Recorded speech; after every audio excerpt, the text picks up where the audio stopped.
From the people who brought you the Disney Parks Home Edition, we now present the 2020 Epcot Flower and Garden Festival, Eric's Apartment Edition. It may be dreary in quarantine for millions of people around the world, but in Eric's apartment, spring is alive. From the comfort of your own home, or from 6 feet or more away if you are deemed an essential employee of the apartment, we will bring you videos of this stuff. And whatever these are. And don't forget these things with the towels. You can even catch a glimpse of our experiments gone wrong. We truly have it all. Plastic plants, dead plants, plants from IKEA, and even plants that have been watered sometimes. And don't forget about our event-exclusive merchandise. Next, spoil yourself before you soil yourself with exclusive food and beverage items from our Bear Cupboard Quarantine selection, like this refreshing vodka with Crystal Light offered at our patio kiosk. Or let your imagination run wild, creating concoctions with Fireball, rum chata, and chocolate liqueur in the office. Our mixologists aren't done blowing your minds yet. Check out our bourbon mixed with ice creations in the master bedroom. And don't forget beer people left behind at our last gathering over at the bookshelf. Outside the guest room, our straight tequila shots will have you wondering if this whole quarantine was just a dream. And of course, be transported far away with wine from all 3 regions of the apartment. Over in the kitchen, our chefs are working on some truly groundbreaking cuisine, like our famous 2-day-old Rotel Dip. Have we teased your appetite enough?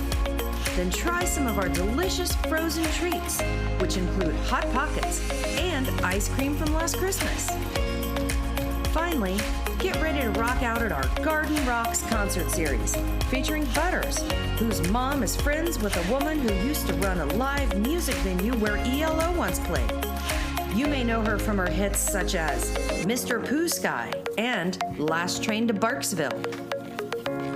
We have all this and more at the 2020 Epcot Flower and Garden Festival, Eric's Apartment Edition, where the magic is on hold until further notice.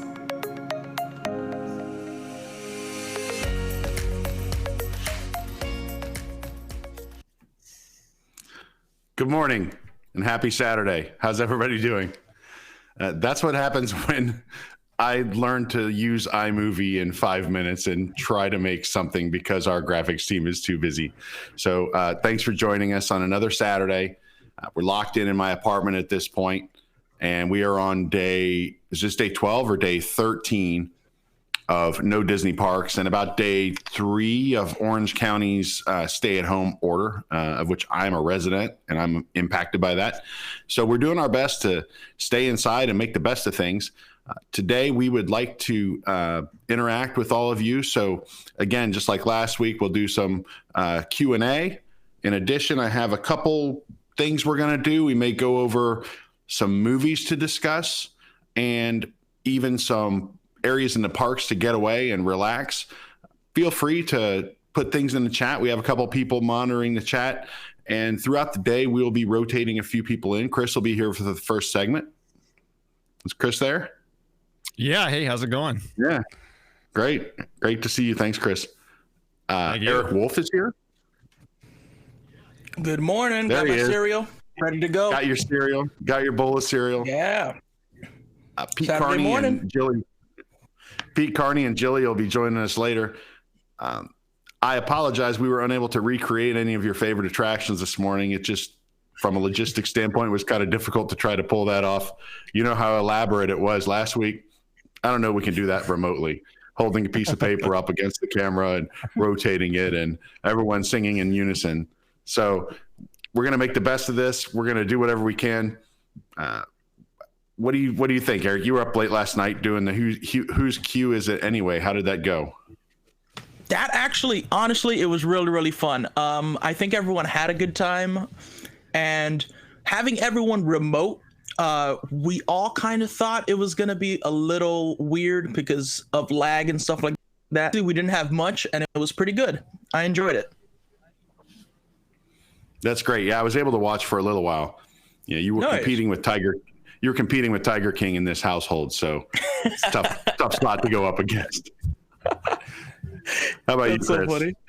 How are things going for you? Oh, not too bad, man. We're in about a week and a half of quarantine here. My wife got back from Arizona about a week ago, so we're kind of just getting through this 14-day hold right now. But this is keeping me going right now, doing stuff like talking Disney. Honestly, yeah.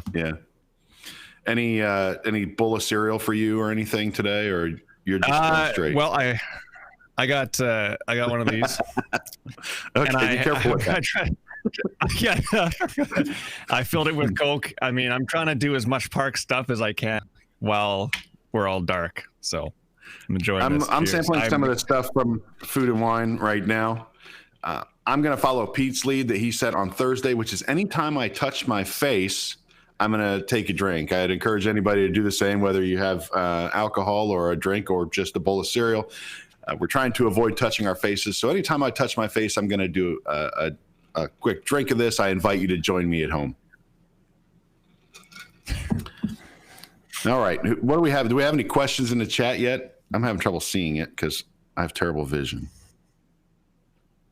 No, we have no questions. I'm looking at chat. Okay. Oh, one just popped up, actually. Okay. So the question is, what is your thought on Mary Poppins in Epcot? New Mary, old Mary, or both? Are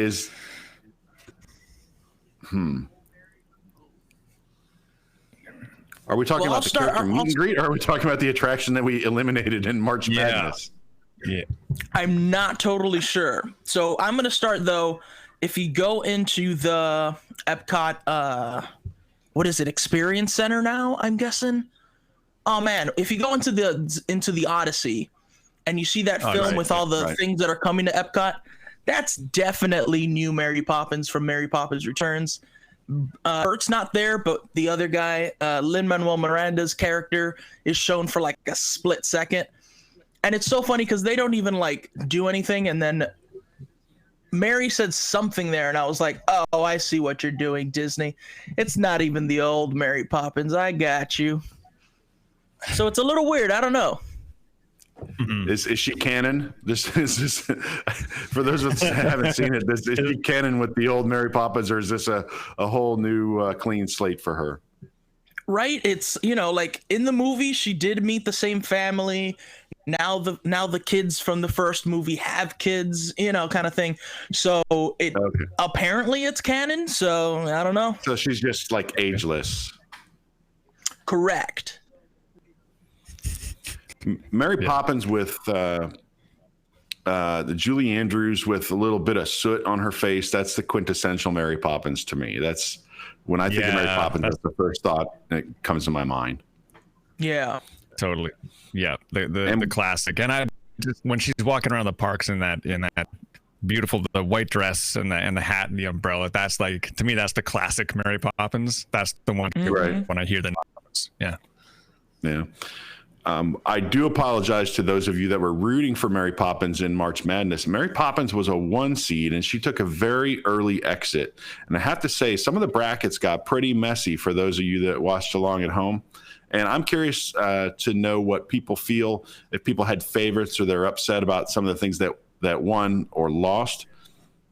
I know that many of you watched this. For those of you that did not watch March Madness, we went through the top 64 unbuilt Disney attractions. And these, by unbuilt, they weren't things that you just pulled out of thin air and made up. These were things that actually had some sort of concept art related to them, or there was an actual willingness to do them at one point, and they didn't get done for one reason or another. After 3 weeks of arguing and going back and forth, the winner emerged, and it was the Matterhorn to be at Epcot. It was not identical to the Matterhorn at Disneyland in California. This, you would enter through a shed, basically. I think you would open the door of a shed, and inside that shed, it opened up into a secret Swiss bobsled training facility, which seemed to be the thing that got this put over the top. Was just the fact, say that again. I'll have to do the Tom thing. Secret Swiss bobsled training facility. Yeah. So I think that's really what helped it win. I'm not saying it wasn't good enough on its own merit, but I think Tom's kind of mantra of the secret Swiss bobsled training facility catching on, and just that entrance to the area made people captivated people's imaginations and made them want to push it through, even though technically it kind of had an entire pavilion on its coattails. So it had advantages that other attractions did not have, having an entire Swiss pavilion come along with it. I'm not sure that was fair or unfair in the matchups, but that's the way things went down. In the end, it was a matchup between the Matterhorn and the very well-known Western River attraction at the Magic Kingdom, which was kind of like a cowboy version of Pirates of the Caribbean. That was a Mark Davis attraction that looked like it was going to be pretty cool. I voted for that. I was outvoted, but it was a good time because we were able to interact with one another and with all the viewers, because the viewers all had a vote. Now, their vote did not count as much as the panelists, so for the first time in my life, my opinion mattered more than someone else's, or counted more, because it would take basically 2.5 people to equal out one of my votes. Adds a lot of pressure to that, but it was a good time. I look forward to it again next year. Who knows what we'll do next year? I'm kind of rooting for attractions next year. We were going to do attractions this year, actual attractions, not imaginary ones. And because a couple attractions were brand new at the time, or it's so difficult for people to have experienced Rise of the Resistance or Mickey and Minnie's Runaway Railway actually opened, I think, less than a week before we started. Actually, like 2 days before we started, they decided not to go with attractions. We went with the unbuilt attractions. So let us know your thoughts on that too. If Eric, do you want to be the chat monitor? I don't see anything on Facebook right now, but you're watching the YouTube chat, right? I caught you in the middle of a really good bite. Big bite of cereal there, yeah. Chris, what did you think? Do you think we got it right? Do you think we made some mistakes along the way? Do you think just the forces aligned to kind of trip up some attractions that could have gone further? Yeah, no, I like the way it went. I kind of sat in the sidelines with this one, but I'll be all in it for next year, you know. Yeah, I mean, if we do attractions next year, that'd be awesome. But it was really cool to find out about these attractions that never came to fruition, and just the ideas that were thrown around. I thought that was one of the most interesting things about the whole thing. Yeah, it was cool, and they were across the spectrum. I mean, they weren't just thrill rides or roller coasters. Some of them, the UK Enchanted Forest made it, I believe, to the Final Four. That was just a walkthrough that had character meet and greets from Robin Hood and some of these other, UK IPs, but that made it a deep run. Actually, Great Muppet movie ride made a deep run, and even some kind of bizarre Fort Wilderness haunted house looking thing. Overt Muppet film making facility made a deep run, but unfortunately it was eliminated before the end. Yeah, that's great. I love it. That's pretty awesome. And that was my excuse to get back into this. Here we have Kevin Lake. Kevin, you don't have a camera on you today, right? So you're just going to be the voice from the sky, or you going to join us? I may later. We'll see. Okay, great. Like I said, we will have Pete Carney and Jilly joining us a little bit later on. Want to get into some more discussion. Kevin, did you have a favorite in the March Madness that was eliminated, or do you think we got it right? I think we got it right for Tom. But I lean more towards like the. It's good because he never gets his way. It's good. No. Yeah, it's tough for him. Yeah. Yeah, I think Mount Fuji would have been good. Western River. I mean, if you ignore what may not have been built, if it was there. Okay. I got an interesting question here for us. Oh yeah, go for it. Well, actually, yeah. Well, I'm a huge Muppet fan, so the fact that the Great Muppet movie ride made it that far, that's what I was really rooting for. And actually, I'll be doing a show beginning of April, and we're gonna touch on the Great Muppet Movie Ride. That'll be fun to do. But yeah, no, that's the one that I was like, come on, because I think it was. I don't know. I've always liked it. I think it was hurt by the fact that there was another Muppet attraction in the field. Yes. And people didn't want to keep adding more and more you can't get enough Muppets, right? But people didn't want to just keep piling Muppet attractions in, even though they were going to be in different parks. But the Muppets We the People, which was some sort of Muppet show immigrant tale, that would have been pretty cool. And that might have taken some votes. Same thing, Mel Brooks. There was a Young Frankenstein attraction, and there was a Mel Brooks ride. Who knows? There were a lot of things that had the word mountain or tower. There was like the Dragon Mountain and the Fire Mountain and the Bald Mountain and what? I don't know. Oh, Bald Mountain is another one that I've always loved. Yeah. Yeah, but we couldn't have all the mountains. Yeah. Mountains are full.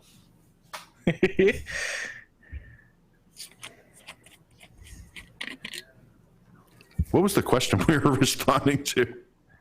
Oh, what was the question that we were responding to? What was the last question? We were in the middle of something, right? The Mary Poppins one? Yeah, I think we spoke about Mary Poppins, and then we jumped into that. I see someone asking if the Mary Poppins in Epcot was scrapped. The answer to that is no.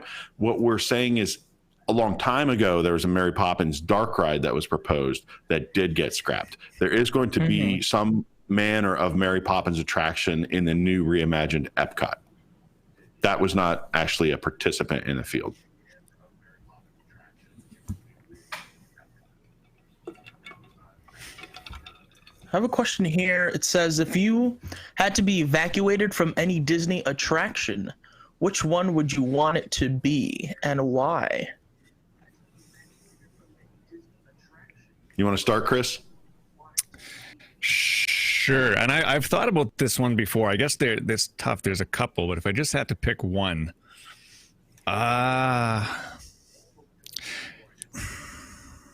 man, it's between two. I'm gonna say that the Twilight Zone Tower of Terror. I'm gonna say I hope I would have got stuck halfway between, like when the elevator, when the vehicle starts to move out. And right in that area, that to me would be the coolest thing, to see the lights on and what that actually looks like. And then where you go from there, I'm sure there's a door like right around the corner. But that's such a dark and creepy ride that I think seeing something like that with the lights on and just even 2 minutes of how it works would be awesome. Yeah. Eric, what do you think?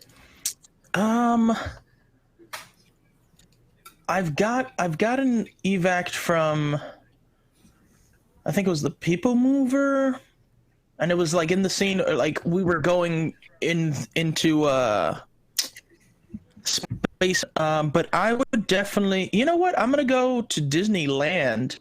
I'd want to get evac'd off of like Roger Rabbit or Mr. Toad's Wild Ride. I think that'll be cool. Yeah. Yeah. Yeah, I mean, I think Mr. Toad mostly is what you see is what you get. You might not get to see a whole lot of exciting stuff there. Yeah. But you can do that. Still, I have a couple. Space Mountain. I've gone through on the People Mover when the lights are on and Space Mountain's broken down, and I've been stuck on Space Mountain for like an hour, and they turn the lights on, but I was still in the loading area stuck, like where you make that first turn. So I was stuck there for an hour. It's not exciting. We didn't get evacuated. I have been evacuated from Toy Story Mania. I've been evacuated from Dinosaur, and I've been evacuated from Mission Space. It's not a cool one. That one, there's nothing to see behind the scenes. And I had already pulled the harness down. Not everyone had, and someone had gotten sick in the vehicle next to ours from the previous group. And so by the time I've kind of pulled the harness down and I'm sitting in there, the smell starts hitting everyone.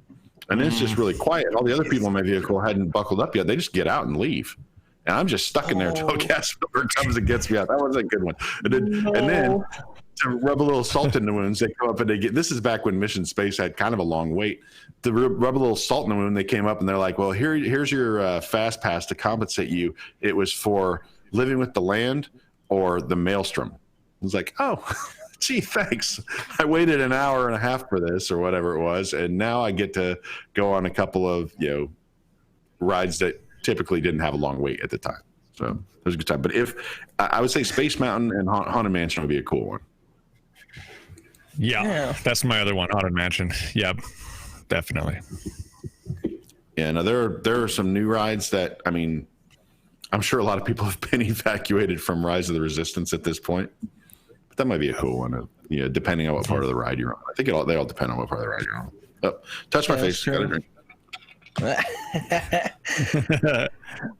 We are drinking from the festival. There's a new pavilion that sprung up today, and it's the vodka and grape flavored Crystal Light pavilion. Hey. So I don't know. I'll let you guys know.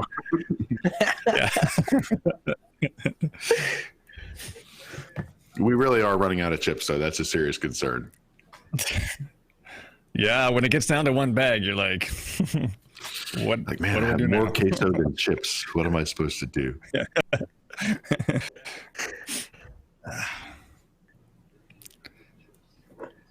In the chat. We have let's see here. We got which amusement parks have you guys gone to? So, we can talk about Disney or just any other ones. Yeah, I've been to all the Disney parks in the U.S. In addition to that, I grew up in near Kansas City, so there's a park there called Worlds of Fun that I went to that was kind of it had kind of a World Showcase theme before Epcot existed. In other words, you're in Scandinavia here and you're in Africa there or whatever. But it was, it's owned by Cedar Fair now, so it has the same ownership group as Cedar Point, and it has a lot of thrill rides and stuff. It was a good time. I have fond memories of going there. And then Canada's Wonderland, I went there one time when I was in Toronto. That was pretty cool. They had a lot of rides. Yeah, that's pretty cool. What about you, Chris? I've been to Canada's Wonderland a couple of times. I enjoyed that. I know they got like Matterhorn Light that's all out there, that the mountain with similar but downscaled. Mm-hmm. Then there was like a Six Flags in I want to say it was like Minneapolis. I was in Minneapolis somewhere in Minnesota. I went to that, and then Hershey Park as well in PA, which was awesome. Lots of fun. Lots of good coasters there. Yeah. Did you ever go over to Tampa and go to Busch Gardens? You know what? Okay, so this is really, people find this crazy, but I have never been outside of Disney. I've been to SeaWorld like once, but I have not done Universal. I haven't done Busch. It's exclusively in Florida and on the West Coast as well, just Disneyland and DCA. Busch Gardens is pretty hardcore. They have some pretty intense rides, for at least compared to most of the other parks in Central Florida area, I would say. Mm-hmm. It's also kind of an adventure driving through the neighborhood that it's located in. It is a little scary. I used to play golf right around there. Eric, what about you? So I'll be honest, I'm not a huge like roller coaster thrill rider. I really am not. I used to work at Universal. So I've been to Universal, I've been to Busch Gardens, I want to say maybe twice in my life. And then I looked it up. I've gone to Six Flags Great Adventure in New Jersey 1 year. I did that since we were over there.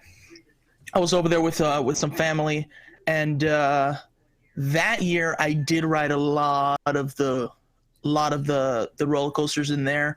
Hated it all. But I did ride some of it. But that's pretty much it. And I have gone to Disneyland and California Adventure and Universal on that end as well.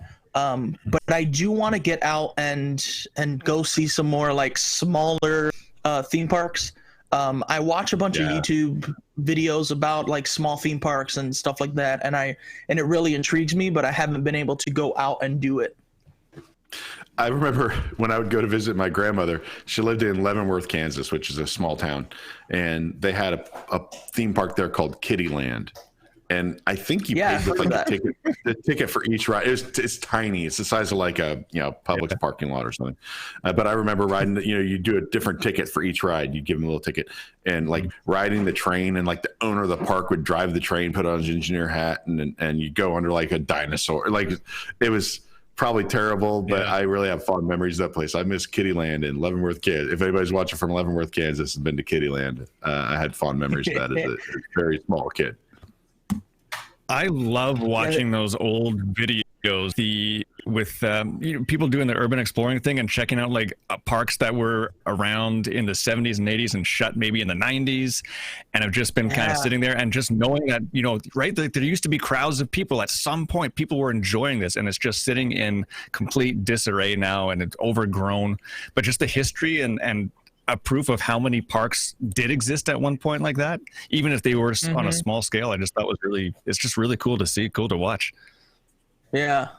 I think that's the thing that really intrigues me. The fact that there were so many small parks, and there was like Eric just said, like the manager, the owner of the park was like running the ride and stuff like that. It's like, it's so interesting to just see stuff like that and hear about it. Totally.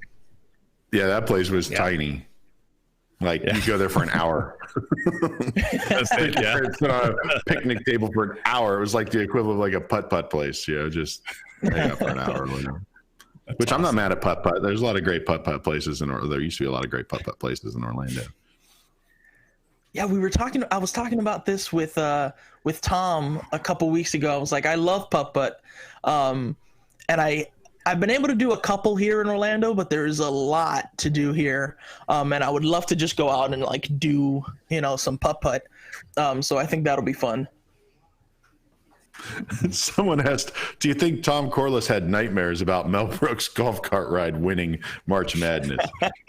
Probably so. Because once people get behind something, it just gets a sort of a momentum of its own. And nobody could separate I love Mel Brooks from maybe there shouldn't be a Mel Brooks ride. So people saw it almost as like an affront to Mel Brooks. Same thing with Mark Davis, right? There were some Mark Davis attractions that got eliminated, and people were unable to separate their affinity for someone with whether or not it should have been a ride. But I think we made the right decision. I think Tom probably would have been upset if the Mel Brooks golf cart ride had won, but I think Tom was probably pretty happy with the winner in the end. Yeah, no, definitely. Someone asked about Runaway Railway.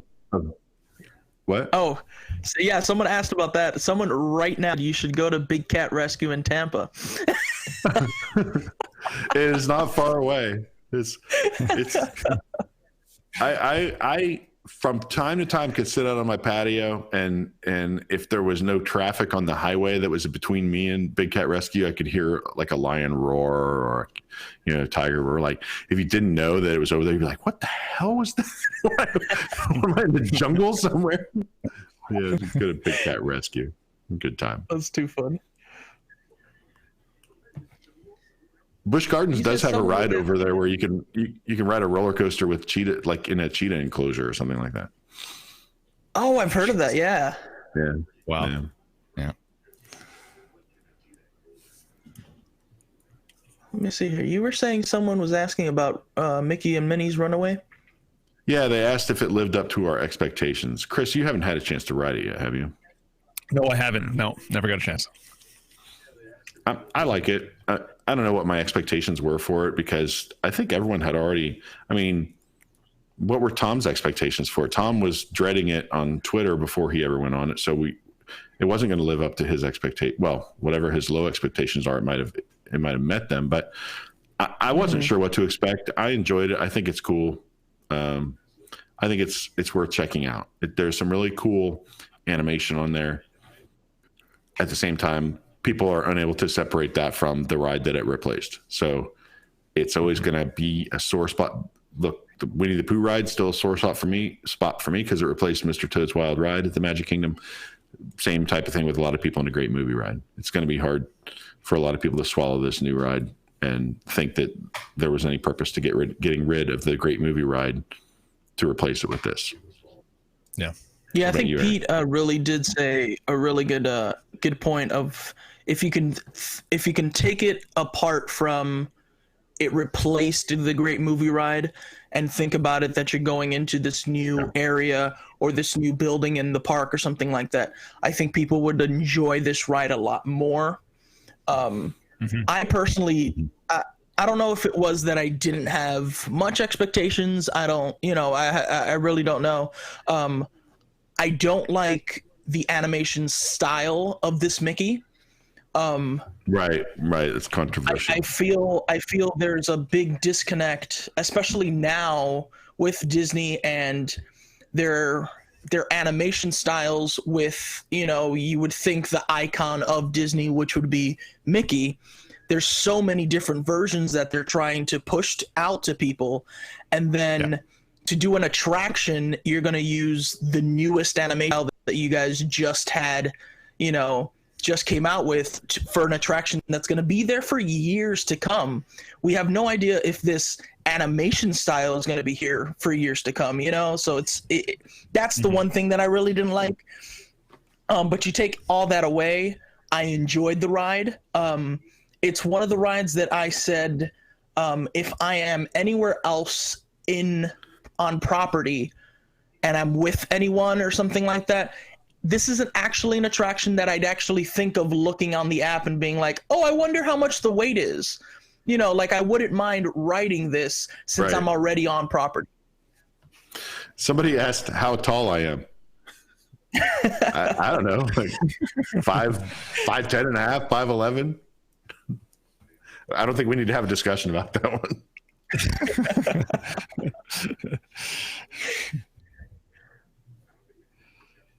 Well, maybe it has to do with roller coasters around the U.S. because I know some have. Oh yeah. I'm 6'4", and there's one in Canada's Wonderland. At least there was. Top Gun, I think, was the coaster, and you had to be like 6'4" and under, or you were over, because it was a hanging roller coaster. So your foot would get caught on something. They had you had to be under a certain height. So I don't know. I think I'm just right in the sweet speculating. spot. Yeah. I'm in that average height where most things are going to fit me, and where the shoes that I shop for are never on sale because everybody wears size 10.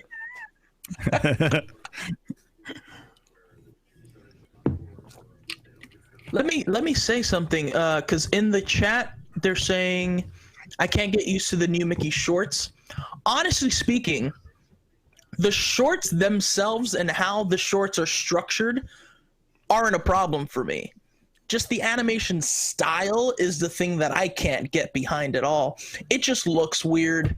But the comedy and how the shorts are written and all that, I honestly like. My roommates are one of my roommates for sure is like a really big fan of the Potato Land short.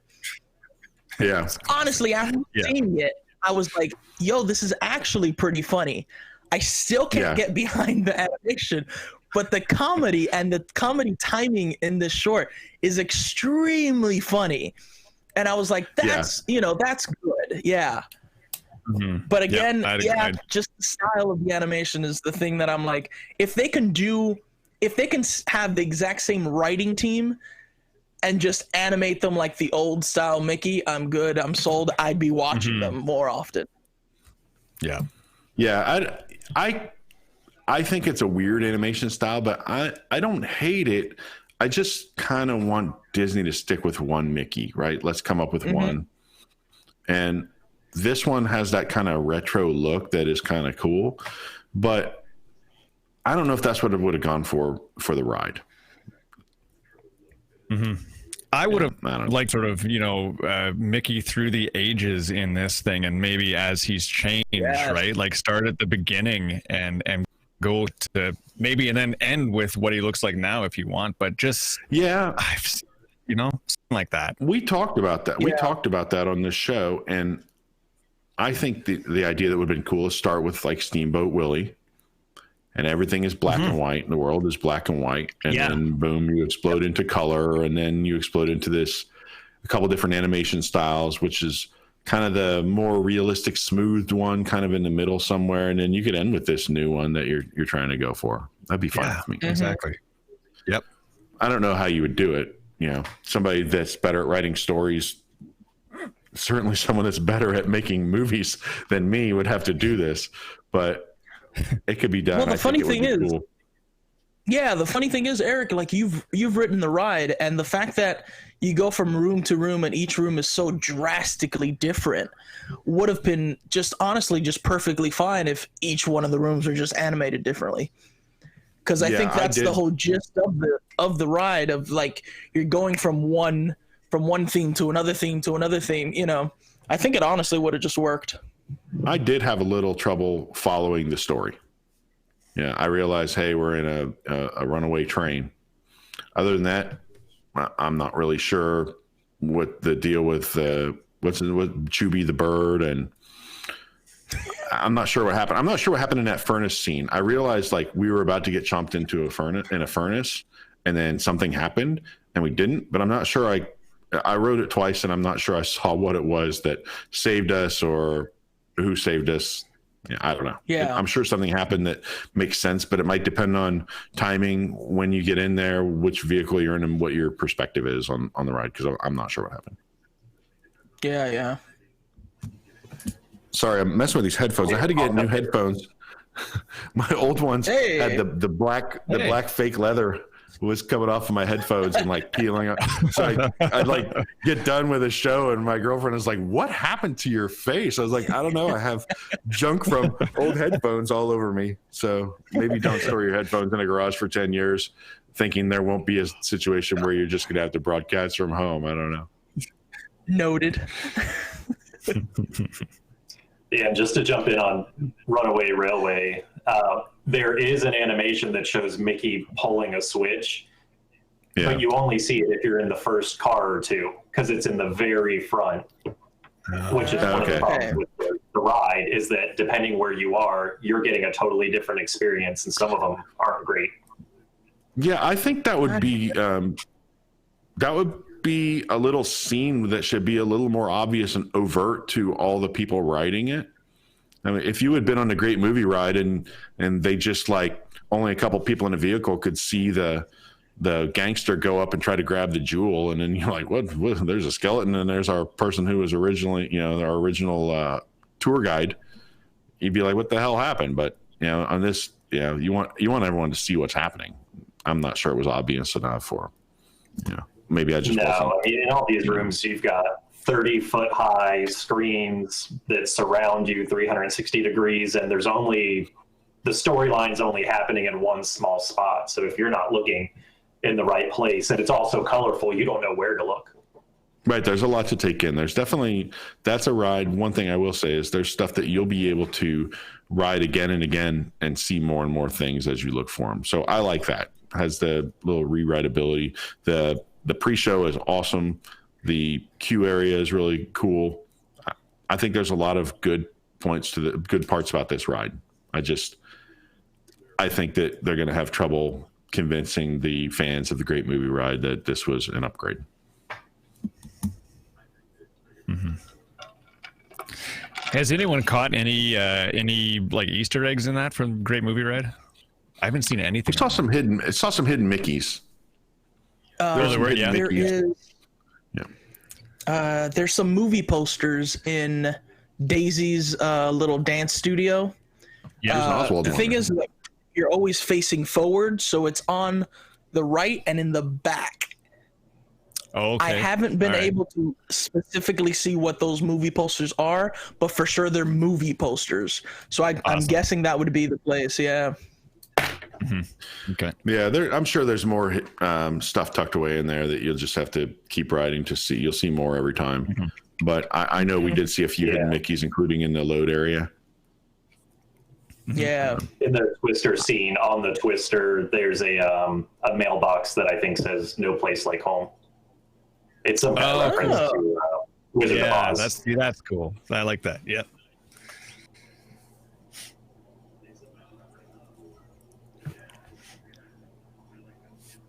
Someone said, in conclusion, just destroy Hollywood studios and start over. It could benefit from a lot more change. Yeah. Just leave me my Citizens of Hollywood. Yeah, I know that's a favorite of yours. And Tower of Terror. I'll lose it if they ever try to do anything with that. Oh my God. I will join you in that fight. Yeah, that would be tough. I think it's inevitable that they'll do something with Rock and Roller Coaster eventually. Yeah. They can't just run with Aerosmith forever. Yeah. Just keep your fingers crossed that it doesn't end up as the like Demi Lovato Rock and Roller Coaster or the Disney Channel stars. Yeah. Let's not do that. Justin Bieber Rock and Roller Coaster. Oh, good. Man. I'm good. Now, we had discussed this earlier, but it's inevitable that there will be more changes there. And I think one thing that everyone kind of wants is to connect Star Tours with Galaxy's Edge somehow. You can't do that with Muppet Vision 3D there. And my idea is, hey, let's get rid of the Voyage of the Little Mermaid, but let's use that theater, do Muppet stuff over there. It actually kind of makes sense over in that location. And then, let's connect Galaxy's Edge with Star Tours and do that. I don't know. That seems like it wouldn't be that difficult to do. It wouldn't be that disruptive to do. Mm-hmm. But I think they could benefit from some more changes. That park now has a lot of really short rides and not a lot to do otherwise, I guess. You used to be able to go on a tour for an hour, go on another tour for 40 minutes, go on another tour for a half hour, go to this show for a while where you could participate in the show. And now there's there's a Frozen sing-along, I guess. And then you could, I don't know if there's just less to do or if I just like drinking more than I used to, but there's a couple good spots to grab a cocktail. Oh yeah. Yeah.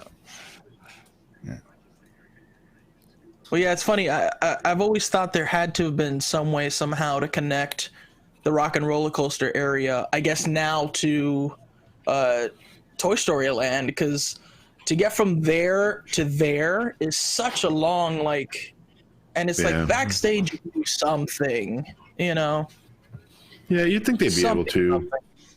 We may see that at one point, but I don't know that's a priority. I think probably the Indiana Jones Stunt Spectacular is living on borrowed time. That's a lot of real estate. That's a big space. Exactly. They have much more profitable IPs they could cram in there at this point than the Indiana Jones Stunt Spectacular. So I wouldn't be surprised to see something happen there. You could fit a pretty large scale attraction in that space. That's true. And they are very limited real estate wise at this point in that park. Would that help with the problem of too many short things, since Indiana Jones is one of the few things that eats up a bunch of time? Yeah, that is true. But it involves several cast members. And if there's one thing that we've seen with Disney, when it comes to entertainment, if they can project it, they'd rather do that than have a cast member. So maybe the Indiana Jones Stunt Spectacular will just be a 45-minute movie now. I don't know. It'll be the Indy Shorts Theater. The Indy Shorts Theater. Yeah. They released 2 Indiana Jones Funko Pops in the last 3 weeks, right? They have a new one. We got the weapon, and they just released the gold one. I might have ordered the essentially gold. The same thing. I don't even collect these things, but I saw it and I was like, I kind of got to get that. I was about to say, I collect Funkos. Funko's getting really stupid with their pops. They just repaint them. Now, Carl says he'd be happy if they put Disneyland's Indy ride in the space where the Stunt Spectacular is, and I would be totally on board with that. Mm-hmm. Yeah. I would be okay with that. I think Indiana Jones. You could also replace Dinosaur Countdown to Extinction, because I think it's the same ride vehicle, and you could reskin it because Indiana Jones was an archaeologist. It kind of fits in Dinoland too, even though he's not digging up dinosaur bones.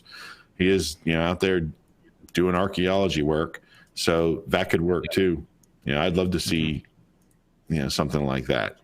The Stunt Spectacular is a little bit, I don't know. I guess maybe I always forget about it. Yeah, it's been there for so long, and it's one of those you see it a few times and My nose itches today. I'm going to be drinking a lot.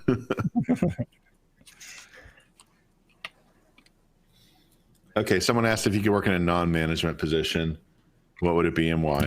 I assume this means in the parks. And I answered this question the other day. I want to be a Jungle Cruise skipper. That would be number one on the list. Nice. What about you, Eric? Yeah. I'm gonna go with Citizen of Hollywood. Citizen Hollywood. Chris? Yeah, I'd love it. Off the top of my head, I'd like to be one of the stunt guys in Fantasmic. Honestly, I've always liked that scene with the Pocahontas scene and that, or over in Disneyland and be one of the pirates that like swings on the ropes and stuff like that. I love performing in theater, so yeah, that would be great. It'd be fun. That would be. Kevin. It's probably the nerdiest answer, but a ride technician. Yeah, maybe we can keep these rides running. That's cool. Yeah. Would you want to be on a ride that's like a classic that just needs some love and care every now and then, or one of these new high-tech ones that breaks down a lot because it has a million different things that could go wrong?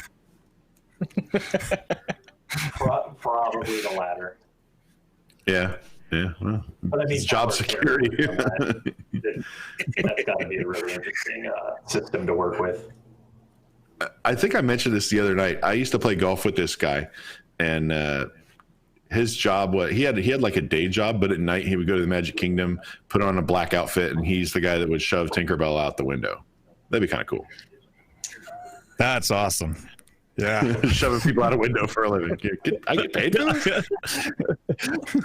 I had a bad day. Come here, Tink.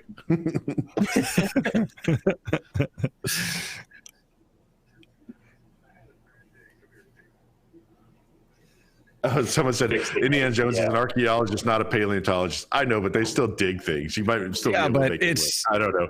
He's not an we have a lot of things that there's no continuity for at this point in the parks of where they're located. Yeah. There's a cat. What's your cat's name? That's Henry. Hello, Henry.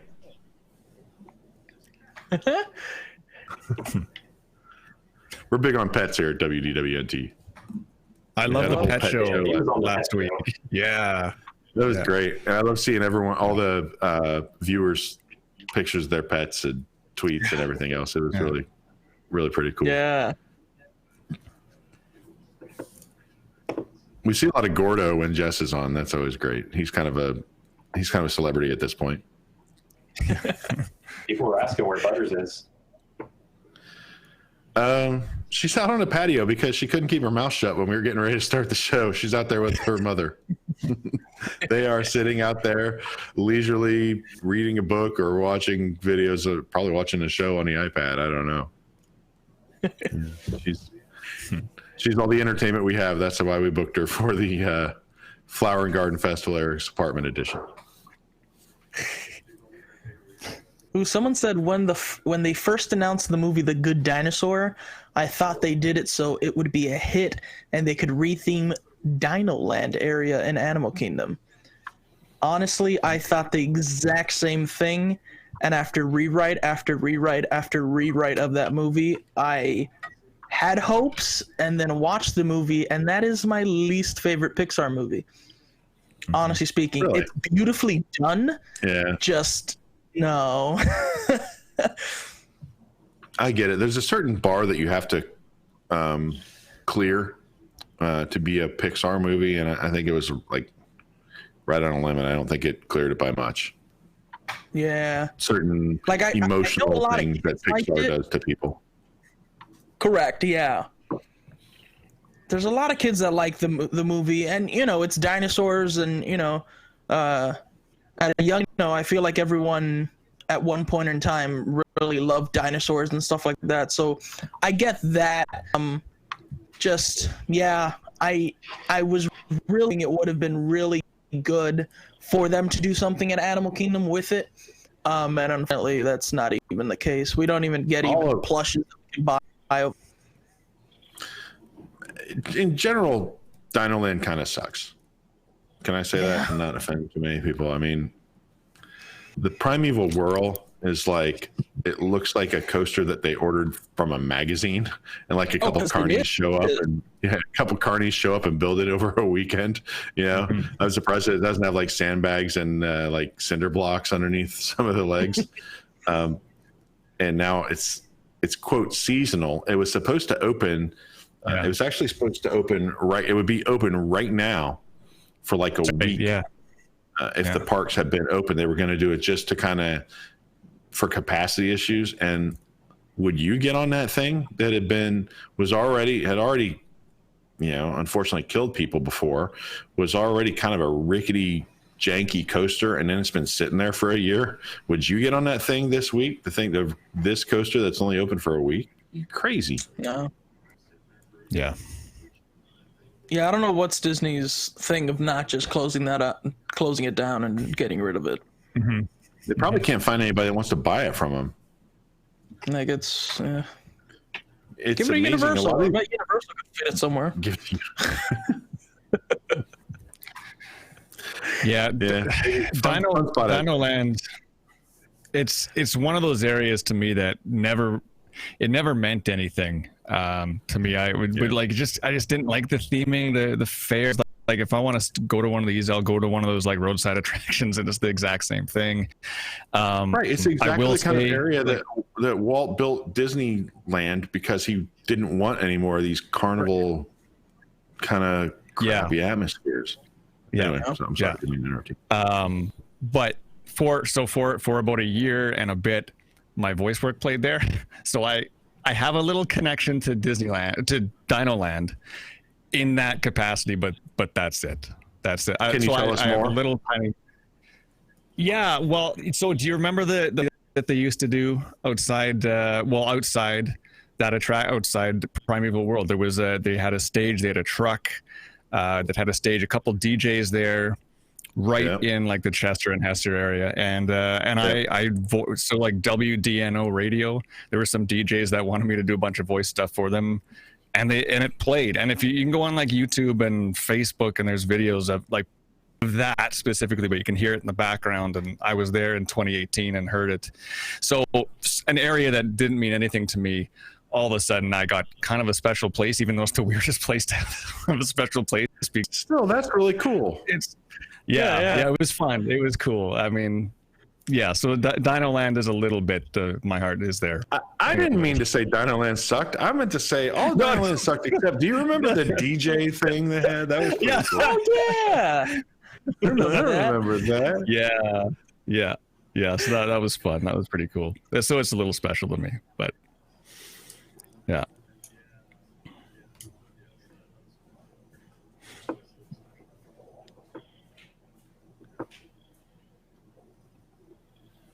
Not a whole lot of questions going on, but I prepared something that we can start. We probably won't get to it before we won't get through it before 12:15. So we'll be rotating some new talent in and out after the break at 12:15. But we can get started. And what I wanted to do was talk about movies that are not necessarily Disney movies, but I'm going to put a Disney spin on it, of movies to get you through the quarantine, lockdown, stay-at-home orders, etc. for streaming, and theme them around the different areas of the Magic Kingdom. So, for instance, we can start with films that are, we'll say Adventureland. These are films that evoke adventure, maybe epic journeys, things they can watch. I don't want to limit it to just Disney movies. I just want to stay within the theme of the Disneyland areas. So I'll get us started, and I have a couple that I would recommend that that we can go with, and you guys, we'll see where this goes. I have Raiders of the Lost Ark as an obvious one, right? But then we have a more modern epic journey in Smokey and the Bandit. Now, I don't know if there's a more classic American redneck fable than Smokey and the Bandit, but if there is, I'm definitely down to watch it. After that, I have Moana and National Treasure. So those are 4 adventure movies that involve epic journeys. Well, yeah, I guess they're all kind of epic journeys. I don't know if you guys have any ideas of movies to get us through these times, but I thought this would be a fun way to kind of go around and try to brainstorm movies that people could watch to remind them of these concepts of adventure and fantasy and the frontier and Liberty Square and Main Street USA and maybe Tomorrowland. Well, if you're talking Adventureland, and this is only Adventureland for one reason. Last week, my wife and I watched on Disney Plus Blackbeard's Ghost. The only thing about that is Blackbeard, and it is the most ridiculous. That's his flag thing. behind me. Oh, hey, look at that! That's Blackbeard's flag. Yeah. I put my own Pirates League in my office just for today. That's awesome. Love it. Yeah, it's so weird, and it's like he's Ghost. He's kind of like between worlds, and he has to do something good to prove he can do good stuff. So he ends up helping school coach, track coach, make the track team win. And yeah, like it's completely weird and completely bizarre. And it's who's Blackbeard, in this? like you. Doesn't matter. When is it new? Is it old? Think of the guy's name that plays. No, it's old. It's I want to say it was like 67 or something. Like when we were looking at it, so it's really old. It's on Disney Plus. I mean, Blackbeard takes his magic. There's one guy that can't run. He can't run fast. So Blackbeard just takes his hand and just runs it across the screen, and this guy moves and he runs in like he just passes everyone. Like it's just bizarre and crazy. It has nothing to do with pirates, except for the fact that it's Blackbeard, and it's worth a watch. We're trying to watch stuff that we've never seen before. Tonight's going to be like the Apple Dumpling Gang, so yeah. I put it out there to watch Blackbeard's Ghost. Go in with the fact that it's Peter Ustinov. Is that who it is? Yes, that's his name. That's who it is. Yeah, Rob is like National Treasure. Hey, I know. Don't judge me, but it's on a lot. It's on an awful lot. We watched that last night. We watched the first one, and then we watched the second one last night. National Treasure. Yeah, another good Adventureland-ish. Well, those are just movies they're cool to watch when you're just cooped up with nothing to do. Yeah. And you just Who wants to? I don't want to watch a 14-hour drama about something. Some of these popcorn movies are good for being shut in. But Blackbeard's Ghost, I'm going to write that one down. Yeah, do it. You have any ideas, Kevin? I'm going to go away from Disney. And how about Jurassic Park? Yeah, Jurassic Park. Oh, yeah. Love it. Mm-hmm. Jurassic Park. You're talking like OG, the original one? Oh, for sure. Yeah. Mr. Wolf. I'm looking through my Plex library here.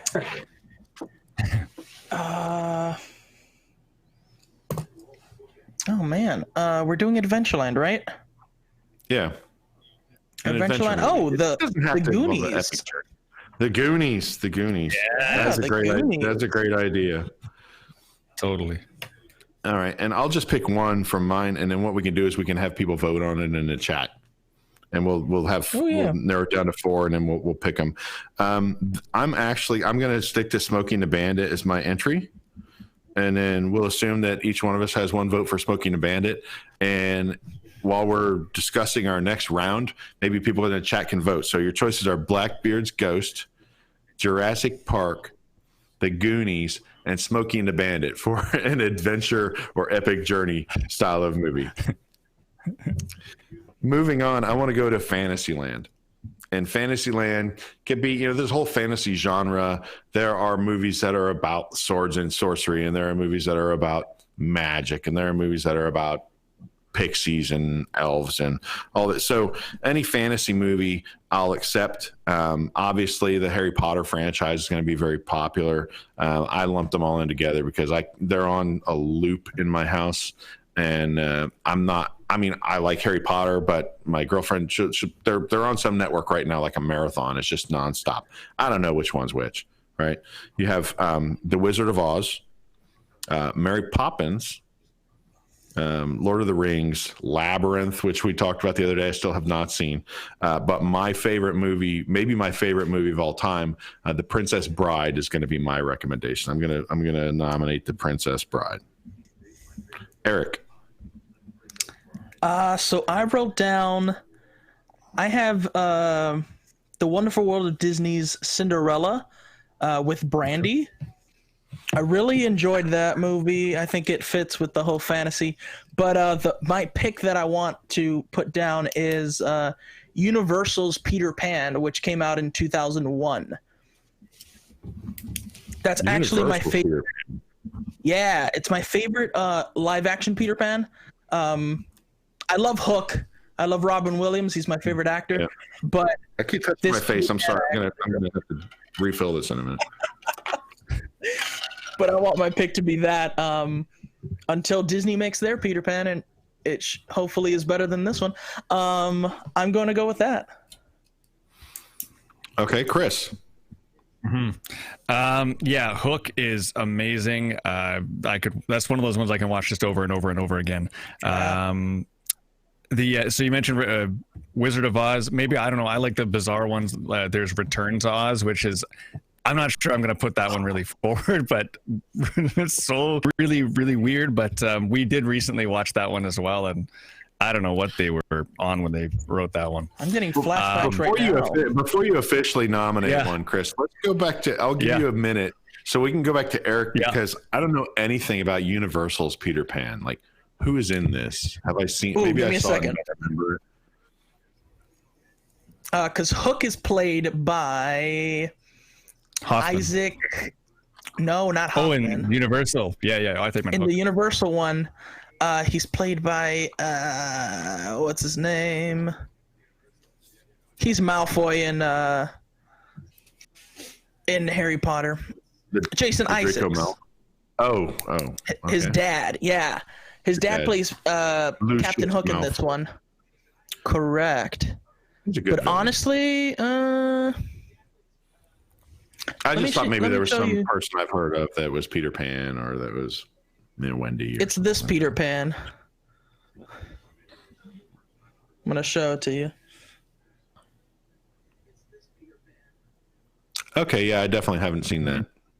Yeah, it came out in 2001. It was actually, I think it was pushed back a year because it was pushed as Peter Pan 2000. Yeah. And then it was like pushed back a year to then come out in 2001. All right. So, Chris, we've given you a couple minutes to think. Do you have an official submission for this? I'm going to say one that we watched. It was last week or the week before. All this quarantine stuff gets you jumbled in your head, but Bed Knobs and Broomsticks. I like that one. Bed Knobs and Broomsticks. Yeah. I mean, just Angela Lansbury. That's classic fantasy. Yeah. Good pick. Yeah. That is that's a really great one. I didn't even think about that one. What about you, Kevin? Yeah. Well, I think Lord of the Rings is the right answer, but to go with something else, and I don't know if this technically qualifies, but Willy Wonka. Which one? The original. The original. Is that called Willy Wonka? Is it called Charlie and the Chocolate Factory? Is it called Willy Wonka? Willy Wonka and the Chocolate Factory. Yeah. Gene Wilder. Fantasy, but it's kind of is. I love that Uncle Joe or Grandpa Joe used to catch all this hate because people are like, oh, yeah, Grandpa Joe, he sure can't move or get up and work, but he can sure hop up for a free chocolate for a tour of a chocolate factory. Or just been laid in bed letting his son and letting his grandson, sell newspapers on the street. I thought that was pretty funny. Yeah. All right. So before we go back and try to tally the votes from Adventureland, let's go through these again. Our 4 nominees are The Princess Bride, Universal's Peter Pan, Bed Knobs and Broomsticks, and Willy Wonka and the Chocolate Factory. So we're going to go back and tabulate votes, and we'll go to the next ones, and then you have that amount of time basically to vote on those 4. So before we had Blackbeard's Ghost, Jurassic Park, The Goonies, and Smoking the Bandit. Just from I'm using the YouTube chat. I can't keep all the chats open, but if you had a nomination and you're in Facebook, I may not have seen it, or Instagram. But based on the YouTube chat, it looks like the Goonies won this one. Is that not? Yeah, I think so. 1, 2, 3, 4. Yeah.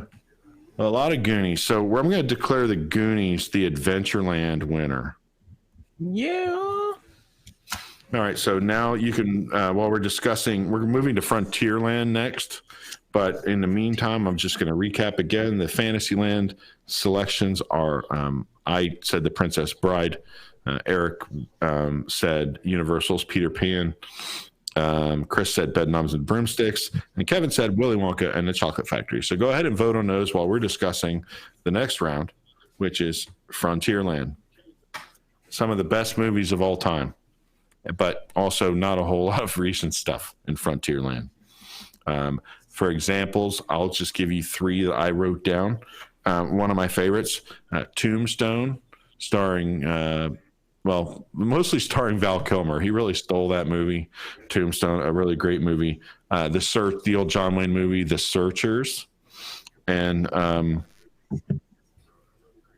Blazing Saddles. Let's get little Mel Brooks in there for Blazing Saddles, a great comedy. Out of those three, my nomination is going to be Tombstone.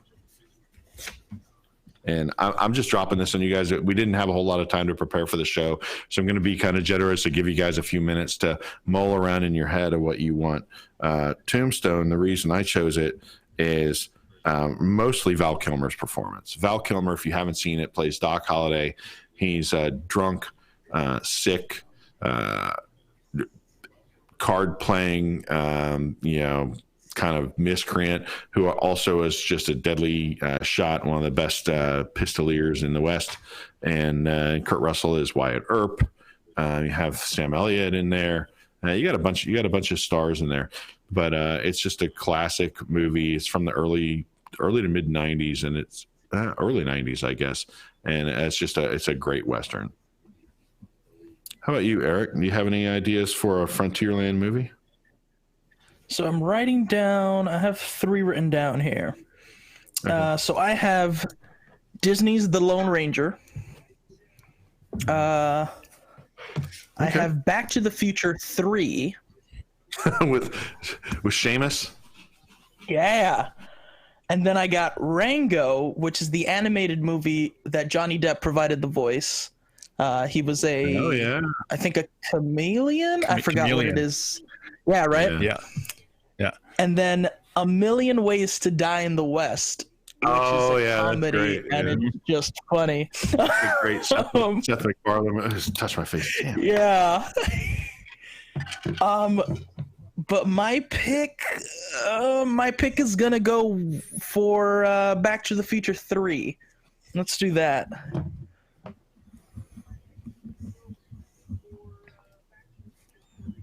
Back to the Future 3. Seamus McFly. Yeah. All right. How about you, Chris? Have any frontier type of movies? Yeah. So Butch Cassidy is one that Butch Cassidy and the Sundance Kid is one that I always go to, right? So I'm going to put that one forward, but another one of my favorites is The Magnificent Seven. Oh, yeah. Yeah, Butch Cassidy and the Sundance Kid. That is, that's what I'm gonna go with. Yeah. If you haven't seen it, and a lot of people have probably heard of it and they haven't bothered to see it. If you're a little younger, you probably haven't. But it is really a fantastic movie. It has a young Robert Redford, a younger Paul Newman, and it's a great story. It's really funny. It's got all kinds of great stuff, and it has aged very well. It's still a great film. That's a great submission. Yeah. Kevin. Okay, so Eric took Back to the Future 3 from me, and Chris took Magnificent Seven. You can still nominate whatever you want. But, and then somebody in the chat said Wild Wild West by Will Smith, which I wouldn't recommend to anybody. I wouldn't recommend that. But hey, we're locked up. Yeah, I'm going to go kind of backwards here and say The Book of Eli. Oh, yeah, Book of Eli. That's like Denzel Washington. Is that right? Yeah. And it's futuristic, but it's pretty like, frontiersy, I think. It's like a dystopian Western, right? It's like post-apocalypse or something. Yeah, it's kind of I don't want to say Mad Max feel, but it's kind of like that. I can see where it could fit into our frontier land style. So, all right, that means the nominations are Tombstone, Back to the Future 3, Butch Cassidy and the Sundance Kid, and The Book of Eli. So go ahead and you can start voting on those. And in the meantime, Eric, have you had a chance to look back at our Fantasyland results? Are you looking through the chat? Fantasyland, it looks like Willy Wonka pretty much took that. Yeah, it looks like Willy Wonka. I never really, I'm not saying it's not a fantasy movie, but I never really thought of it in the fantasy genre, but sure enough, it is. And seems very popular with everyone. And so congratulations to Willy Wonka. We're going to give you a couple, we're going to give you a couple more minutes. We're coming up on a break in a couple minutes, but let's get these votes across the line for our Frontierland movies first. And then when we come back, we will have a slightly different cast, I think, when we're back, but we can pick up where we left off. So go ahead and we'll give you another 2 minutes. Tombstone, Back to the Future 3, Butch Cassidy and the Sundance Kid, or The Book of Eli. And these are Frontierland style movies. Eric, are you here after the break? I am. I'll be here. Okay, great. Chris is going to have to go, I know. Kevin will be around. Yeah. And then I think we'll add Jilly and or Pete and or Jilly. So we'll have more fun in just a little bit if they're going to come in. And we'd like to thank you guys for hanging out with us. This is WDWNT Live. We're calling this show Locked In with Eric Morton, because we're all locked in, not because I'm locked in and really squared away and know what I'm doing here. But we're having our own fun time in here, talking about movies, talking about the parks, discussing anything else. In the meantime, I want to just take a moment to remind everyone that we have a lot of writers and a lot of staff who are working hard to provide content for you. So if you want to support us, one good way to do it is to visit our website, WDWNT.com, and read all the content we're producing. It's not like our normal content, I would say, because there's not as much news in the parks going on. It's allowed us to produce a little bit more original things, some well thought out stories. The writers are working very hard. Please, this is just something that you can do to help us is go to the website, visit, share, like all that kind of stuff on social media. Also, if you want to support us more directly through Patreon, you can join to become a WIGS member. WIGS members, WIGS is the WDWNT Interglobe Society, and WIGS members are entitled to exclusive content, events. We have post shows for several of our shows, including WDW News Tonight, where we interact more directly with our viewers. And we would love for you to join. You can do it for as little as $2 a month. And we would appreciate the support. That's WDWNT Interglobe Society, the WIGS. Go to Patreon and become a member. All right, so let's look at the votes. What are we looking at? Someone said Back to the Future. Don't want to toot my own horn here, but Back to the Future seems like it got a lot of votes. They do. Someone says, well, that is sci-fi, and that is true, but it is a sci-fi Western, right? It's set in the West. That's why I picked 3. Not only did it win, it won in a landslide. So, ladies and gentlemen, the best frontier movie of all time. Back to the Future 3. We'll go through that. Maybe we can set up Tomorrowland. Who knows? Tomorrowland is going to be the best Tomorrowland movie is going to be Tomorrowland, for all we know. So we appreciate you joining us. We're going to take a quick commercial break, and we'll be back in just a few minutes. Pete Carney will be joining us. Jilly will be joining us, I believe. So thanks for helping out, Chris. So we'll see you in a bit, and we'll be back in a few minutes, guys. Bye, Chris. Thanks. See ya.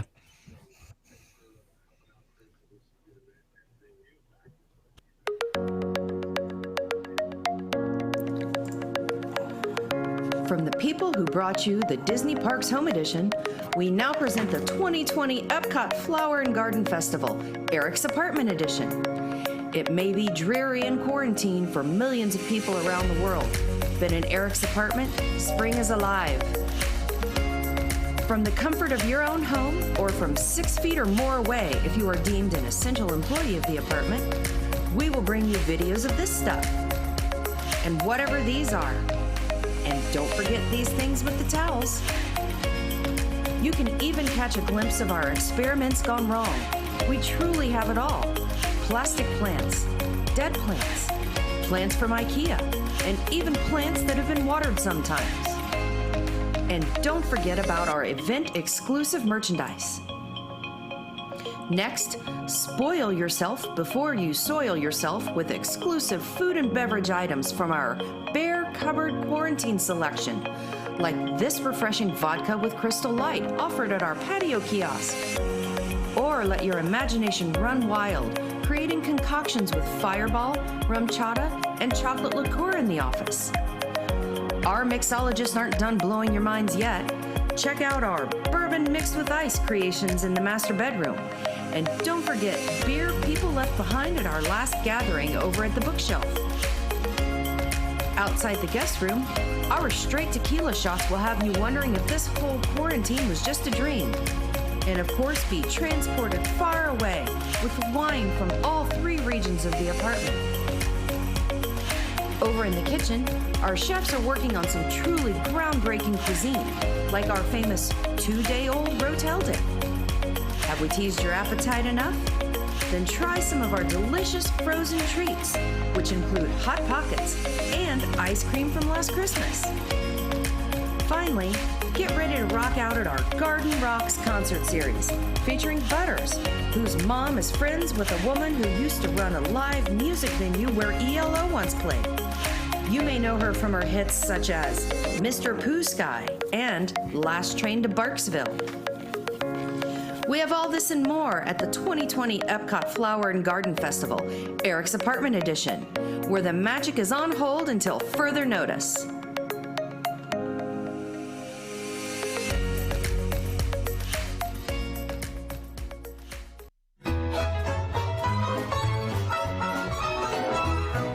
Something has stopped us now. I'll tell you how. We're gonna live on through it. Let's stay inside and spend our time taking things in stride. Good times aren't held at bay. Just stay away from the population and wash your hands to kill off those bacterial strands. Now we're trying to keep a little distance. It's for sure our best resistance to making things a whole lot worse. Come on, kids, let's all go down to the sink. Wash those grubby little hands of yours. 20 seconds. You never know, it might just save a life. Something has stopped us now, but don't you fret.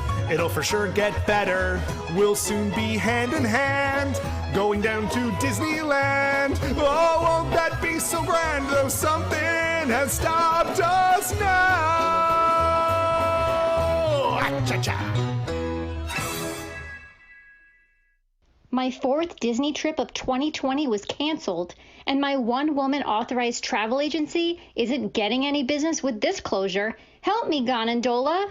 Was your 500th in a lifetime Disney vacation canceled? Are you being selfish during a world crisis and want restitution for your losses as a travel agent? Call 1-777-777-7777 for the law offices of Ganondola. Hello, I'm Bud G. Gunn. And I'm Roz Dola. How dare the Walt Disney Company cancel your dream vacation? We say you make them pay for it. We'll fight for you until you get a complimentary stay inside the Cinderella Castle Suite, because your trip cancellation is more important than anyone else's. We may all be practicing social distancing, but why don't you try some money closening? We'll even get you some extra fast passes. It's going to be so busy when the parks reopen that you're going to need them. Do you even believe what you're saying anymore? Nope. Ganondola also handle wrongful termination cases for CEOs appointed just before a global crisis, where the former CEO knew it was coming. Call 1-777-777-7777 for you to get the justice you don't actually need right now.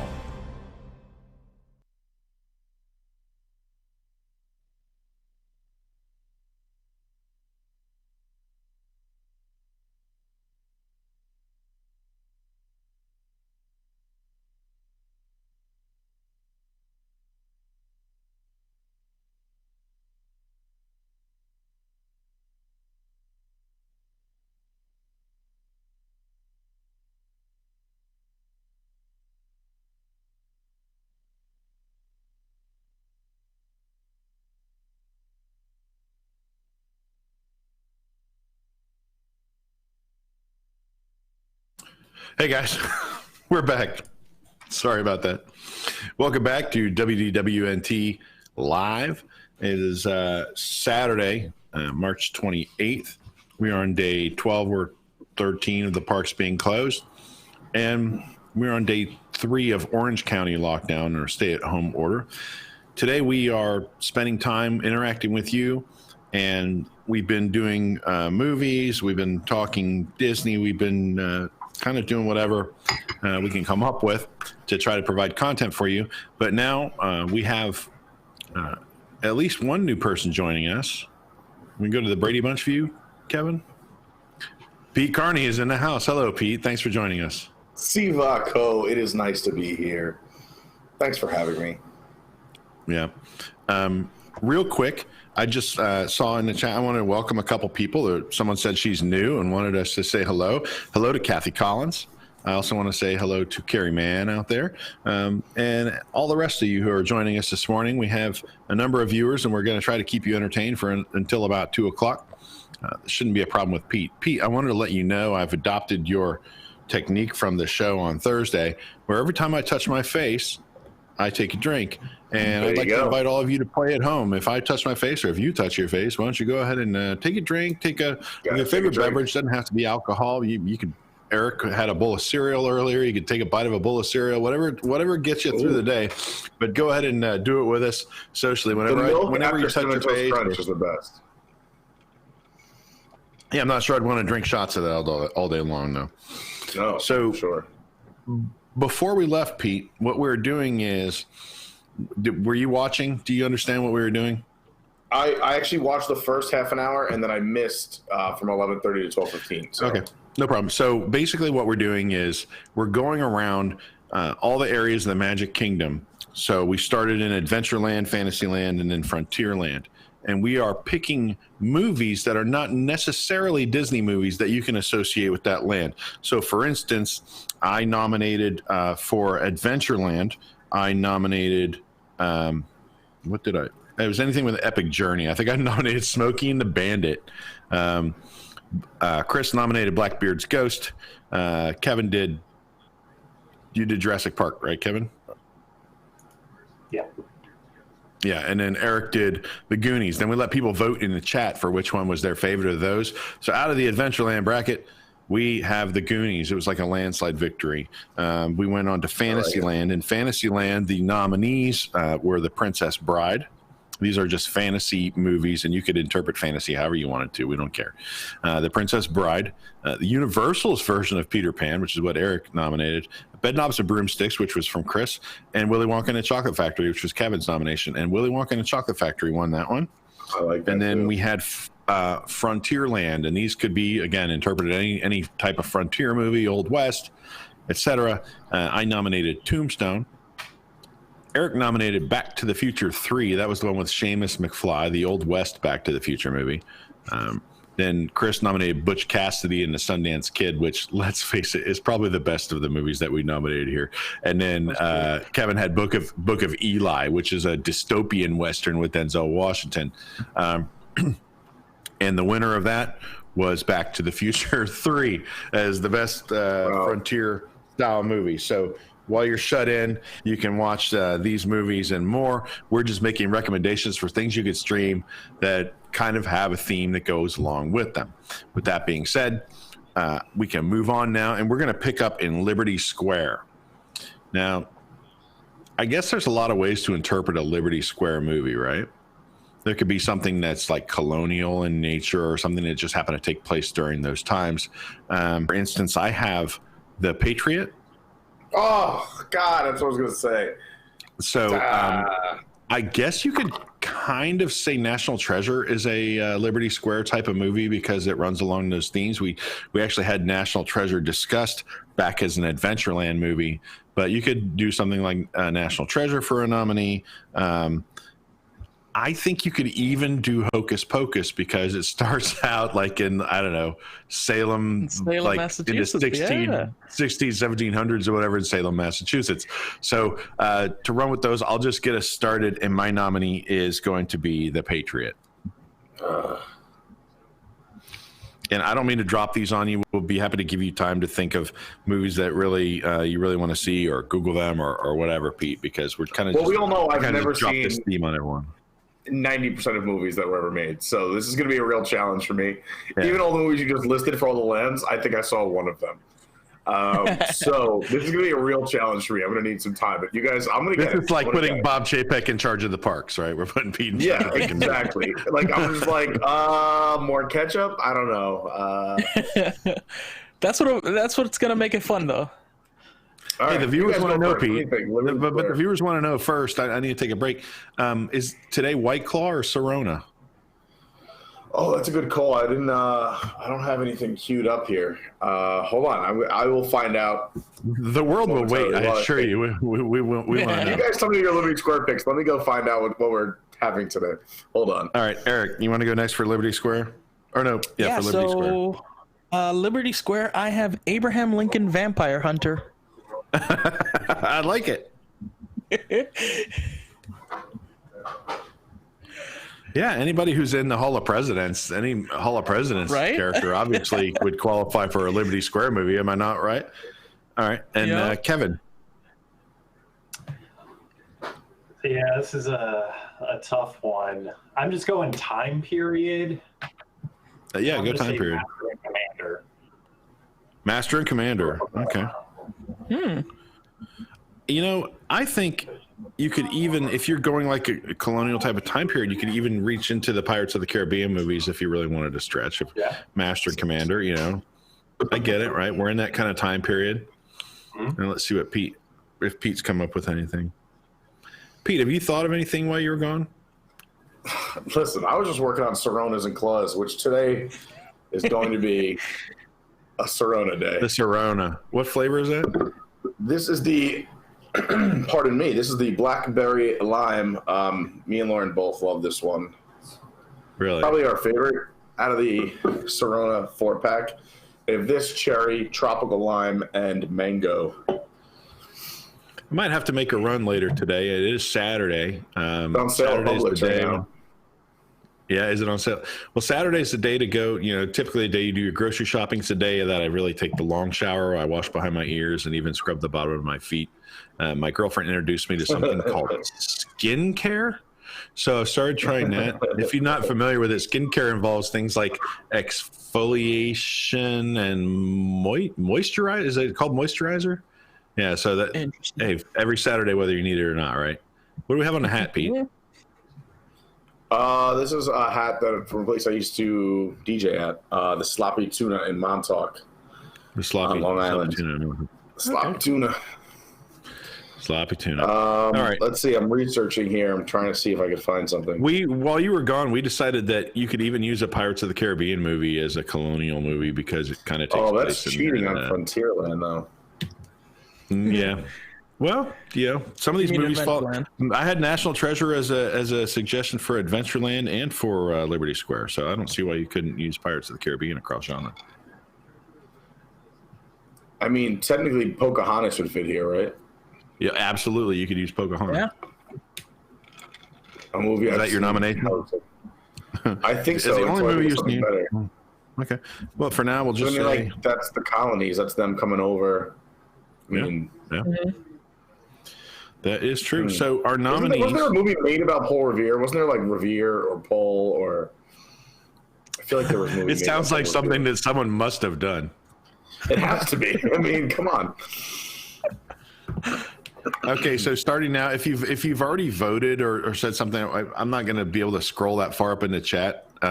So starting now, go ahead and vote for your Liberty Square movie. We have The Patriot, Abraham Lincoln Vampire Killer, Master and Commander, and Pocahontas. These are movies that you can stream that have some sort of Liberty Square theme about them to make you happy while you're shut. I assume most of us are shut in at this point. I'm sure there's somebody that's from some state that hasn't done that, but we're shut in watching movies. So The Patriot, Abraham Lincoln Vampire Hunter, Master and Commander, and Pocahontas. So I'm going to give them a few minutes to vote. And while we do, we're going to move on to Main Street USA. Again, there's a number one too. Yeah, Crucible. Yeah. Anyway, all right. Thanks for USA. We're moving on to. Yeah, we're going to go to Main Street USA. So just ideas I had out there for Main Street USA, and you can take one of these because I can only nominate one. I had The Music Man. And that's kind of a classic Americana movie. And actually, they play music from The Music Man on Main Street USA, an old Robert Preston musical. That's a great one. I actually have Back to the Future on there. So nice. I don't know if we're going to have multiple Back to the Future movies involved or not, but it kind of takes place around a town square, has a certain Americana feel about it. Back to the Future, Forrest Gump.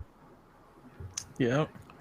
And Mr. Smith Goes to Washington. Those are just some suggestions for that. And my actual nomination, I think I'm going to go for The Music Man. Go ahead, Eric. Let's hear from you. That actually was going to be my pick. So if we can, let's go to Kevin. Yeah. Let me so think. I'm going to go Holiday Spirit. It's a Wonderful Life. It's a Wonderful Life. That's a great idea. Was the musical Carnival ever a movie? I don't know. I did the musical Carnival in high school, and I feel like that reminds me of Main Street USA a little bit. But I don't know if it was ever a movie. I don't know. I assume it probably was, but I don't know. I can Google it real quick. Well, yes, apparently in 1946. Yeah, a 1946 film. But yeah, it's very much about. No. That's it. I'm sorry. Carnival. Wait. It's a musical, right? 1946. It's a musical. Yeah. Merrick or Merrill did it. Playwright 1953. I'm not sure. Musical if somebody knows, feel free to put it in the chat. It says the musical was based on a 1953 film, Lily. Okay. But yeah, that'd be my pick. But that's obviously not going to win since we don't know about it. I'm trying to think of something better. All right, Eric, do you have something yet? Mary Poppins. Oh, that's a good one too. Mary Poppins. Yeah. Main Street USA. Yeah. Mary Poppins in England. Okay. Well, in fairness, I took no rules. Look at the way, no laws. Even the way like Bert is dressed, he's dressed pretty much like a Dapper Dan, and he sings and dances along the street. I can see it. It's either going to be that or Sweeney Todd. The barber of what? Barber Fleet Street. Yeah. It's either going to be that or that. You know what? Let's do Sweeney Todd. Right? Why not? All right. I wish I watched movies. They don't all have to be musicals, you know. Oh, I know. I know, but it's kind of like my Main Street USA has to be a musical for me. That's what I'm trying to think. When I think about Main Street USA, when I walk in the gates of Walt Disney World, walk into Magic Kingdom and walk down Main Street USA, my first thought is someone that's murdering people and cutting them up into pies and serving them to people right there on Main Street USA. It takes place in like a small town. There's a barber. Yeah. There's a barber there, you know, so. Barber / murderer / cannibal. It's a feel-good movie. There are no rules here today. And if Pete had the claws, we'd say there's no laws with the claws, but there's no laws with drinking claws. Yeah. Have you come up with a movie yet, Pete? Pete, who we should have known better. Pete doesn't. I will go with Guys and Dolls. Okay, Guys and Dolls. I like that. So just a bunch of musicals and It's a Wonderful Life. For those of you that are younger. Like, you know how now when you turn on TV, you can't not see A Christmas Story around Christmas time. It's like on constantly. Sometimes they have 24-hour marathons. When I was a kid, that was It's a Wonderful Life. There was a point when they finally pulled that and they started doing Christmas Story. Now they show It's a Wonderful Life like maybe once or twice a year. Back then, it was on a loop all day long. So people that are closer to my age, I'm sure you've seen It's a Wonderful Life 1,000 times. Do you want to know a movie I just saw for the first time yesterday? The Sound of Music. Yeah. For the first time yesterday. We watched it very recently. It's good. It's fresh in his mind. He can do it now. All the classic ingredients. I am 35. Julie Andrews. Julie Andrews. Nazis. It has everything. It's like when I described the Tiger King, like it is everything. But then like Sound of Music, it has everything. Songs, nuns, Nazis, wealth gap, 1%. I have a feeling we'll be back to Tiger King later, just because I'm a couple more episodes into it, and the whole nation is captivated by Tiger King. Yeah, the whole nation is captivated.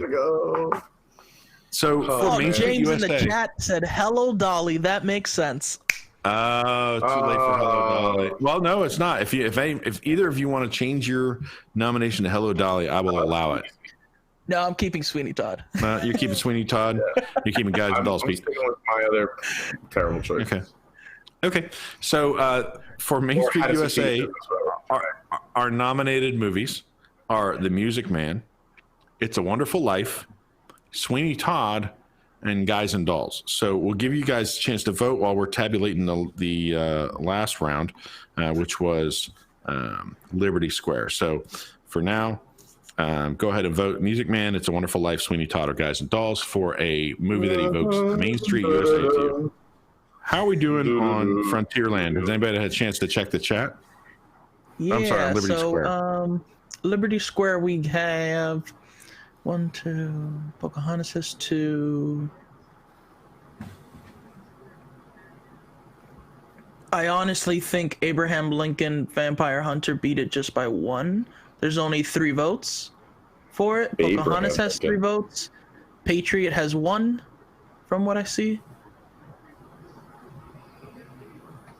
So Abraham Lincoln Vampire Hunter is our Liberty Square movie. Obviously. That's good. I like it.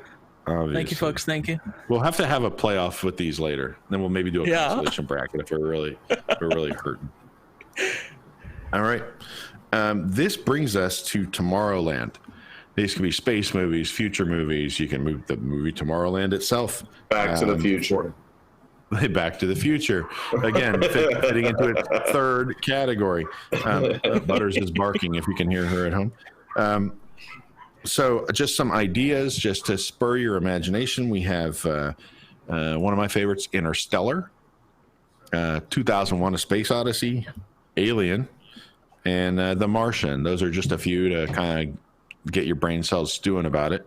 I am going to say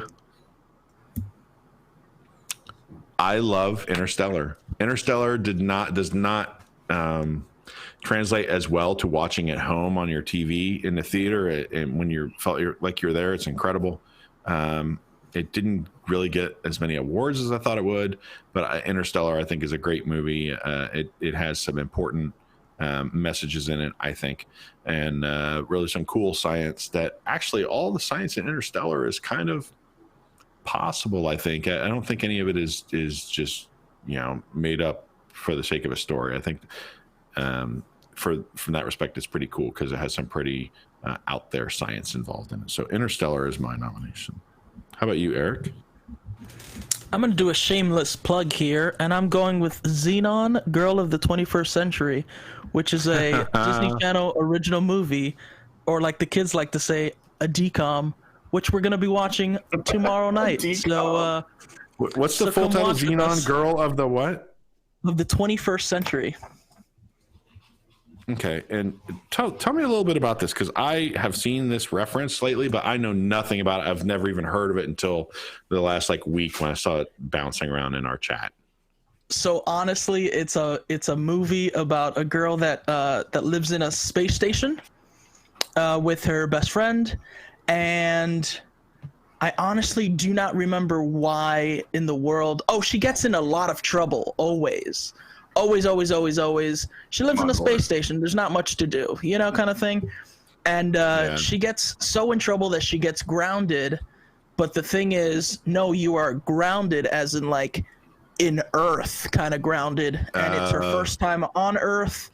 She falls in love. There's a really good band. They sing some really cool songs. I won't give it all away. I'll just insert something here for people watching that may like binge-worthy TV and have not watched all of it. but there's a show called The Expanse. Have you guys watched The Expanse before? No. The Expanse was originally on Sci-Fi Network, but it has very good special effects considering it was on Sci-Fi. And they canceled it after 2 years, I think. And someone in chat can correct me, I may be wrong. And it was like Jeff Bezos' favorite show. So he's like, and he bought it. And then Amazon Prime started producing it and they have a couple of new seasons. And they have different people, some people that were born in space at this point because they've like colonized space. People that are from Mars, or people that have colonized Mars, people on Earth, people that live like out in space stations doing and they're in the belt, like mining or something. But one thing they do is those people, one way they torture them is actually with gravity, because they're not used to gravity. Their bones are weak and thin. Their bodies are not accustomed to gravity at all. So they bring them to Earth and they basically just put them on something that makes them stay upright. And that's like torture. It's so painful for it. Anyway, it's really cool. The Expanse is pretty cool. It's totally binge worthy. I'm not that far into it, but I want to finish the whole thing. It's really cool. It's worth a watch. So I didn't mean to interrupt. It's just a no. It's on Amazon Prime. It's good stuff. So That's Tomorrowland, we have Interstellar and Xenon, Girl of the 26th Century, a DCOM film that we will be. When are we watching it? We're watching it tomorrow night at 8. Tomorrow night, 8 p.m. Tomorrow night, right here on YouTube. You can catch myself. You can catch. You can catch Fig. You can catch. I believe Jilly's going to be with us, and someone else is going to watch it. And I'm sorry, I actually do not know who that person is. But you guys will find out when. Yeah, it's a surprise. You'll find out tomorrow. Pete, I'm going to you for Tomorrowland movies. This is hard because I haven't seen any movies. So, but for me, I think it would be fun to see. This is so cheating, but there's nothing in this. So Guardians of the Galaxy is going to Epcot, but I think Guardians of the Galaxy would fit perfectly in Tomorrowland, because it's the blend of you have Chris Pratt, who's a human being, and then you have his intergalactic friends. That's kind of what Tomorrowland is. You could just drive a gas-powered car from the 80s in a circle around a track, or you could go watch monsters talk to you and make you laugh across the way. Or shoot lasers trying to kill Zurg. So I feel and Zurg just sounds like Drax's best friend, or distant cousin. So for me, I feel like Guardians of the Galaxy, I could see those characters hanging out in Tomorrowland, or them in a movie about Tomorrowland. Chris Pratt trying to explain to them, these are gas-powered cars, and then being well, we could just fly into space over here on Space Mountain. And he's you don't understand, this is nostalgia. The smell of gasoline. This is great. I don't know. So I'm saying Guardians of the Galaxy. I like that. That's a great movie.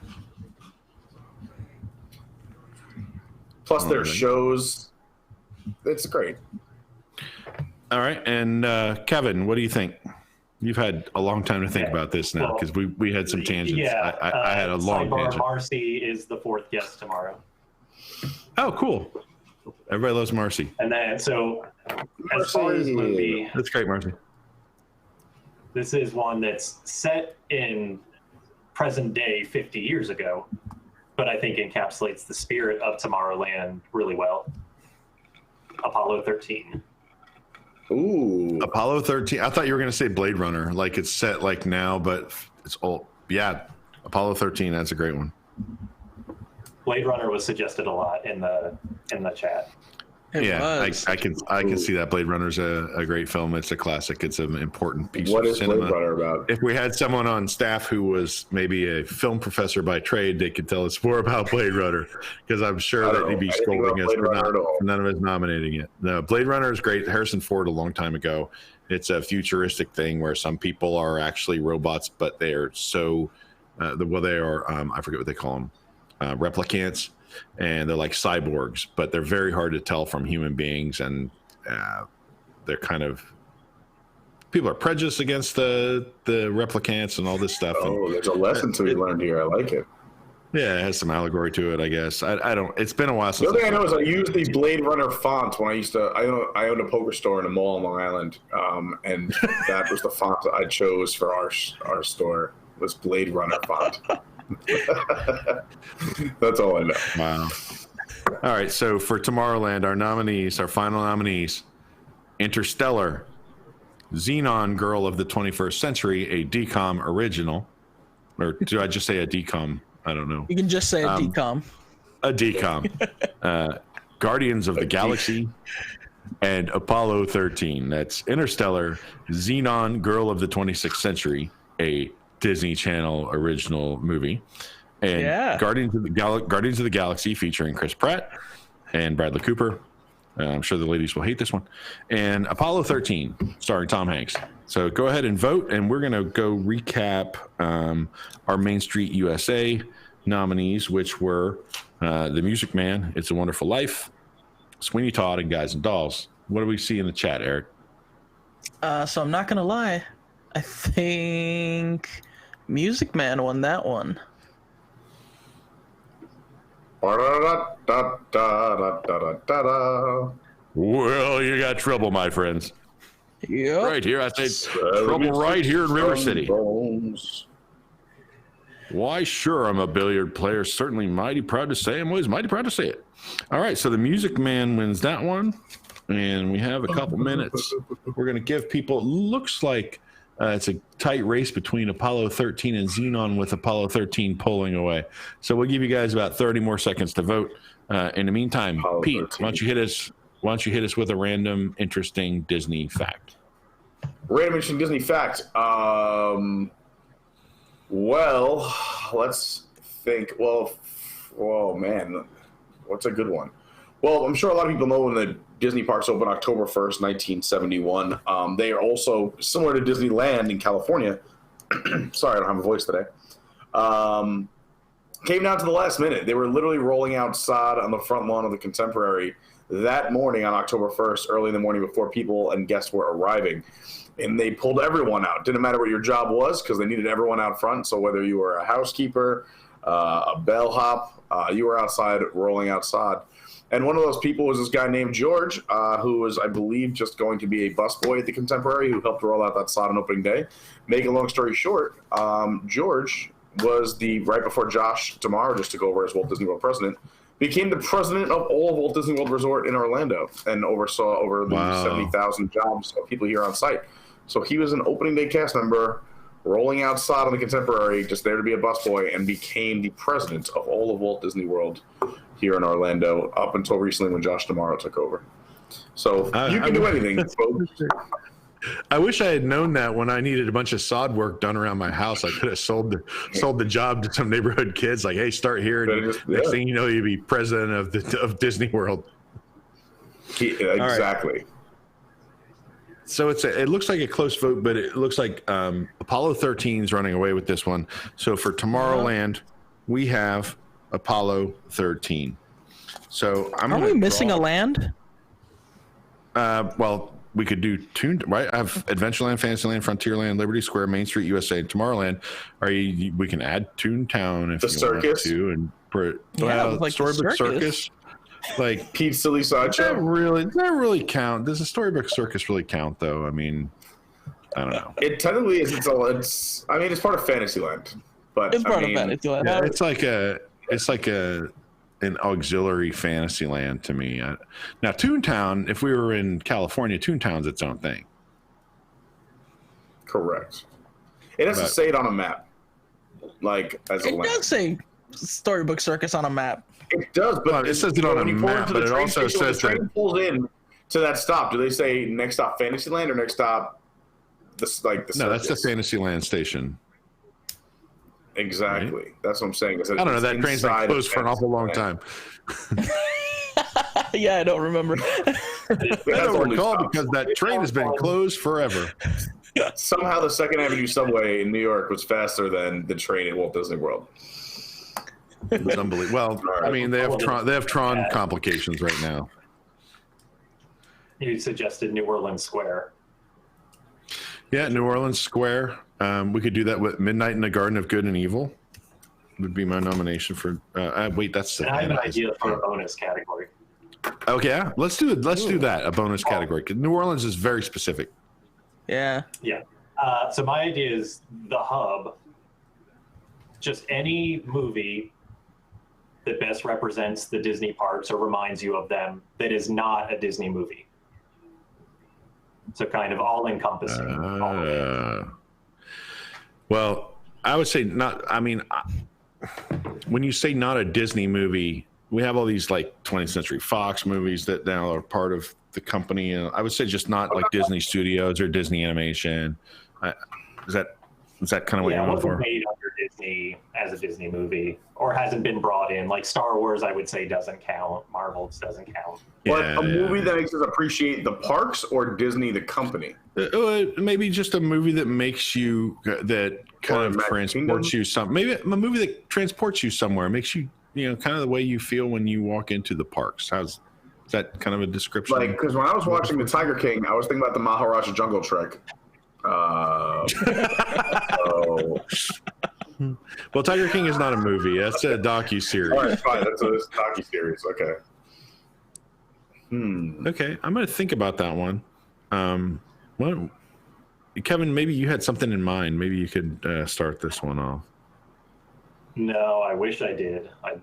You thought of a category with no movie to back it up. Without having a good nominee. Okay, I'm looking in the chat. I'm gonna say Jurassic World. Yeah, Jurassic World has the theme park. It has Jimmy Buffett running away with margaritas in his hand, which is my favorite part of that.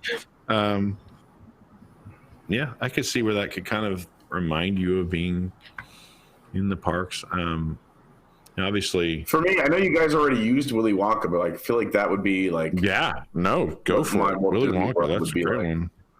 Like just walking, it has different areas and lands, and a little imagination. Yeah.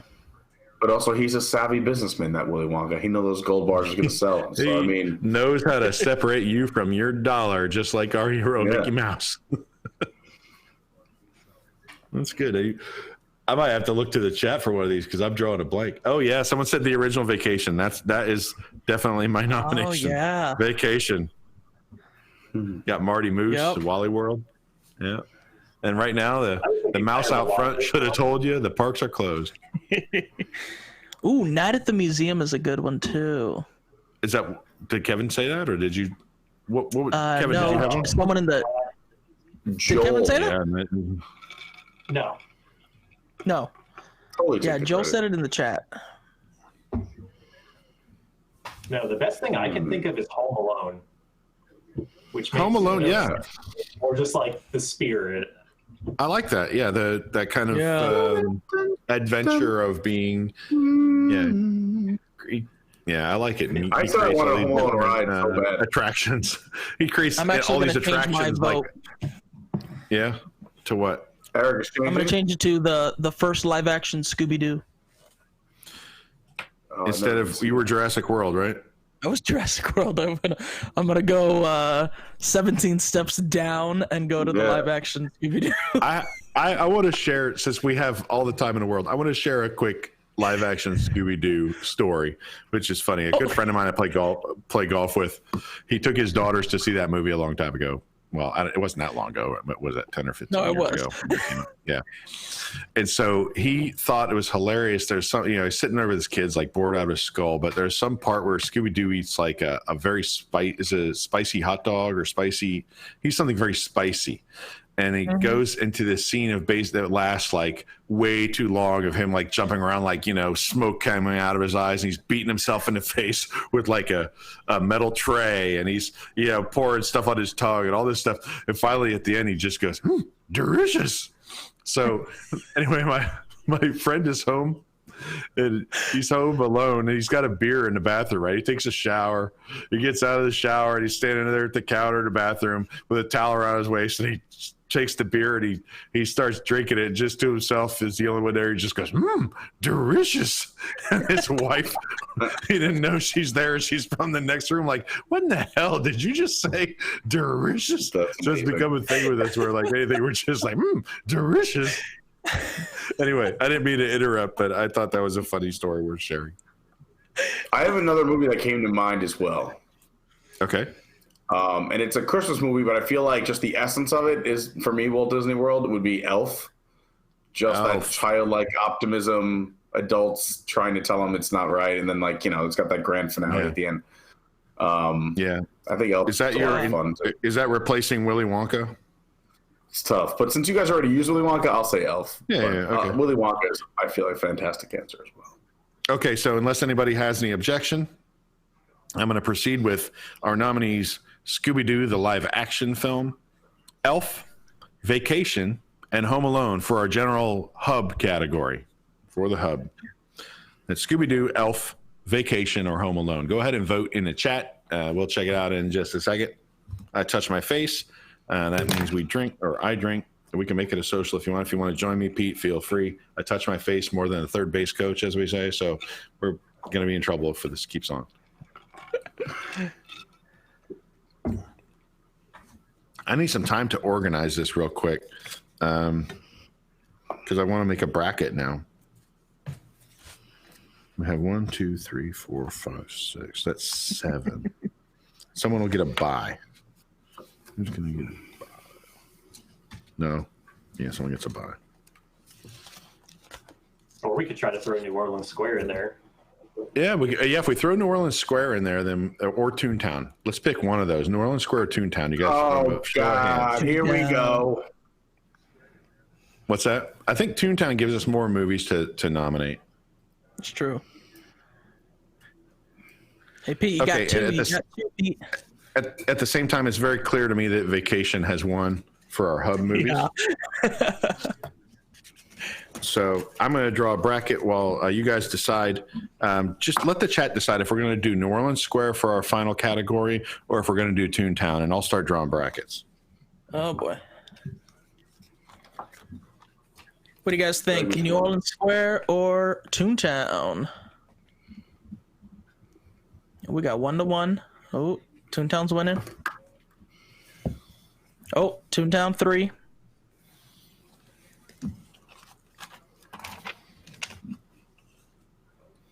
We'll say 1st to 5 wins. Oh, 4 for Toontown. I suggested double Jeopardy. Toontown. It's Toontown. Okay. So go ahead and get started. Eric, if you can run this for me while I'm doing the brackets, I would appreciate it. Start going off discussing Toontown movies. I'll hop in when I get a chance. I'm just trying to make a bracket out of this mess. Yeah. So Toontown, actually, I would... Space Jam, I think, would be my choice for Toontown. Yeah, someone just said it. Space Jam would definitely be my choice for Toontown. Just because you're in that world, you're in that Toon, Toon world. I think it's cool, and it's kind of like Roger Rabbit. You get that like real life people as well as the Looney Tune characters. So yeah, that's gonna be mine. Pete, what do you got? I mean, you can't say Roger Rabbit because that's cheating, right? They already have a ride there, so obviously that makes sense. I don't know. I was thinking along the same lines of like being inside of a cartoon. And for me, again, we already said it, but Mary Poppins, where you could step into the world of animation and become a part of it. So I will say Mary Poppins for now, unless I think of something better. Yeah, no, that's a good one. Kevin, what you got? I think I'm going to go The Nightmare Before Christmas. That kind of 3D CGI makes me think of Toontown as a place because it's 3D. Yeah, that's cool. I like that. Erica, we got Are we saying things that actually remind us of Toontown, like Roger Rabbit, or just cartoons in general? You're saying whatever you're saying, baby. I want to come up with a non-Disney animated feature that when I think of a cartoon. Maybe I'll change mine to Labyrinth. I've been talking about Labyrinth so much. Labyrinth, yeah. We actually did. I actually mentioned Labyrinth earlier before you joined. I'm going to nominate for that one How to Train Your Dragon. Oh, that's cheating. But Ben will like that answer. Yeah. Pretty good. So what do we have? We have How to Train Your Dragon. We have Train Your Dragon. Mary Poppins. Mary Poppins down below. We got Space Jam. Everybody Nightmare get Before up. Christmas. It's time to slam now. What was We it? What was the got a one? What was the real fourth one? thing Going down. Nightmare Welcome to Before the Christmas. Space Jam. Okay, guys. So Get your vote in the chance, chat. do your dance. Space Jam. All right. All right. All right. So for Toontown, we have How to Train Your Dragon, Mary Poppins, or is that right? Mary Poppins? Is that what I have? Mary Poppin' Bottles. Poppin' Bottles, Space Jam, and Nightmare Before Christmas. Let's pick a Toontown nominee, and that's going to go right into the bracket. The other ones are loaded up and ready to discuss. We'll give you about 30 more seconds to put it in the chat. I touched my face like 5 times while I was doing a bracket, so I'll just drink once. Space Jam. I'm not even voting for my own. I'm voting for Space Jam. I love how someone said Mary Poppins, even though it doesn't have the best soundtrack of this list. I love how all of us have really good soundtracks as well.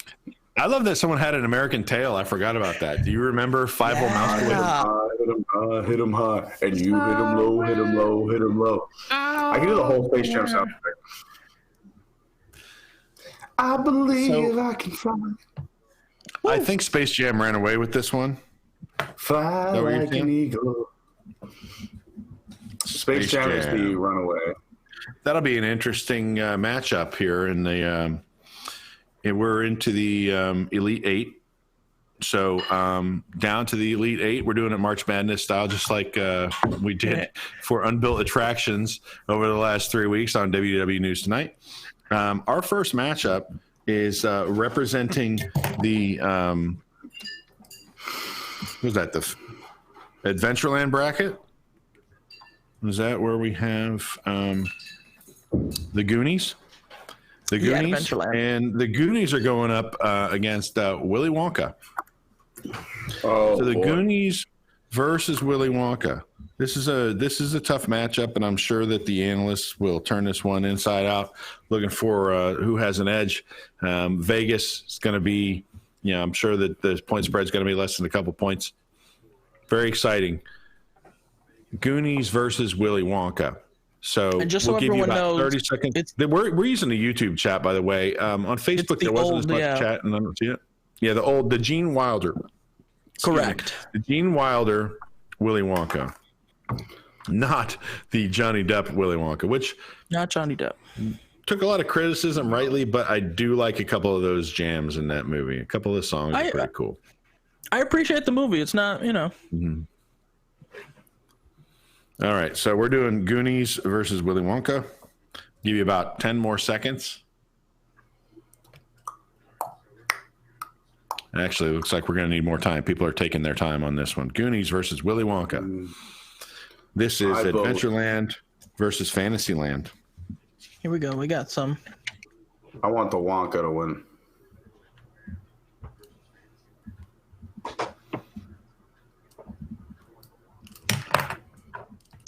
Hey, you guys. Hey, you guys. This is really close, guys. This is really close. Make sure that we get an accurate count of these because my monitor is kind of far away from me. No, it's not close at all. No, now suddenly it's Willy Wonka. Really got some momentum there. Yeah. So at this point, I'm going to close voting, and I'm going to say our winner is Willy Wonka. Willy Wonka is on to the Final Four. Good job. So Willy Wonka representing Fantasyland into the Final Four. His first Final Four. I'm sure that is the whole organization is excited and pumped up. We're excited for the fans too.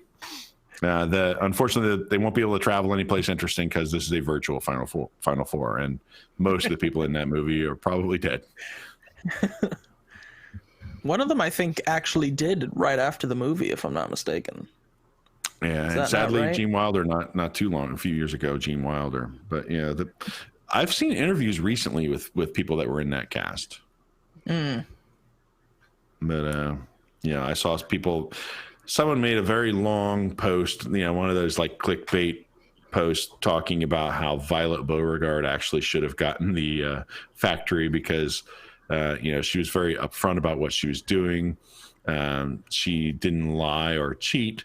And that actually Charlie had stolen a gobstopper, contaminated the whatever the room is with the bubbles that make you float. Yeah, Charlie done many bubbles, unethical things, actually. Charlie done a lot of unethical. It's kind of like when people talk about the Karate Kid, how when you look at it, maybe Ralph Macchio wasn't exactly, maybe the character Danny LaRusso wasn't such a good guy, right? Every time that he ran into trouble, he kind of was a contributor to it. So I shouldn't watch The Karate Kid, or I should watch The Karate Kid? No, you should watch The Karate Kid. You just might have to watch it with a little bit, a slightly more critical eye. All right. I'll say that. Just look at it from the other guy's perspective every now and then. It doesn't hurt. I'm not saying it makes Ralph Macchio the bad guy. I'm just saying it helps when you look at things from both sides. I do that with a lot of things in my life. All right, our next matchup, representing Frontierland, we have Back to the Future 3. Back to the Future 3, that Frontierland classic. And then we have, and for Liberty Square, another old American classic, Abraham Lincoln. Vampire Killer or Vampire Hunter? Vampire Hunter. Vampire Hunter. Abraham Lincoln, Vampire Hunter against Back to the Future 3. So we'll give you guys 30 seconds, a minute to vote on this. In the meantime, let's go to Pete Carney for one more interesting Disney fact. Oh boy, you always put me on the spot here. Interesting Disney fact.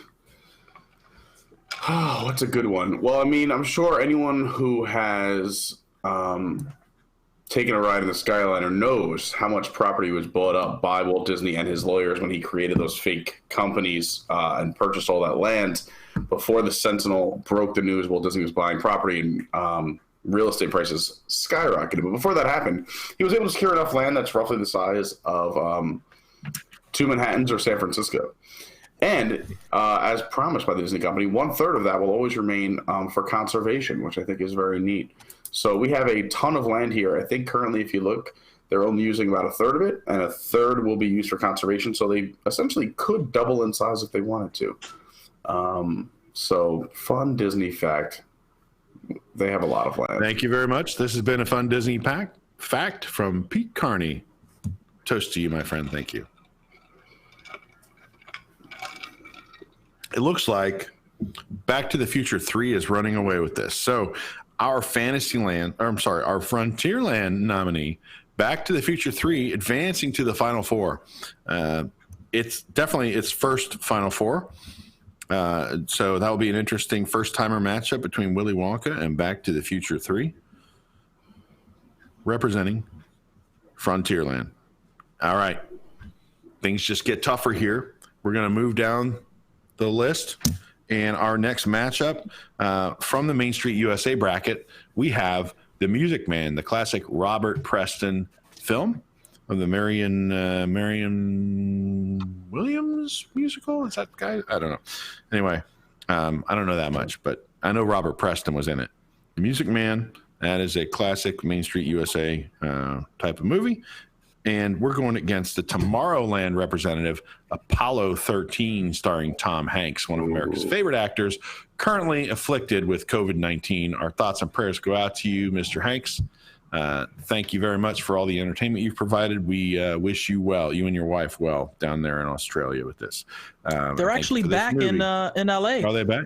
Oh, they're back in L.A. Well, that's great to hear. Cranky. Welcome home, Tom Hanks. And I hope you're doing well. I hope you and your wife are doing. Rita Wilson. He is watching right now. Thanks for watching. Yeah, I'm sure he is. Yeah, of course. He'll send me a DM later. Thanks, Tom. So the Music Man versus Apollo 13.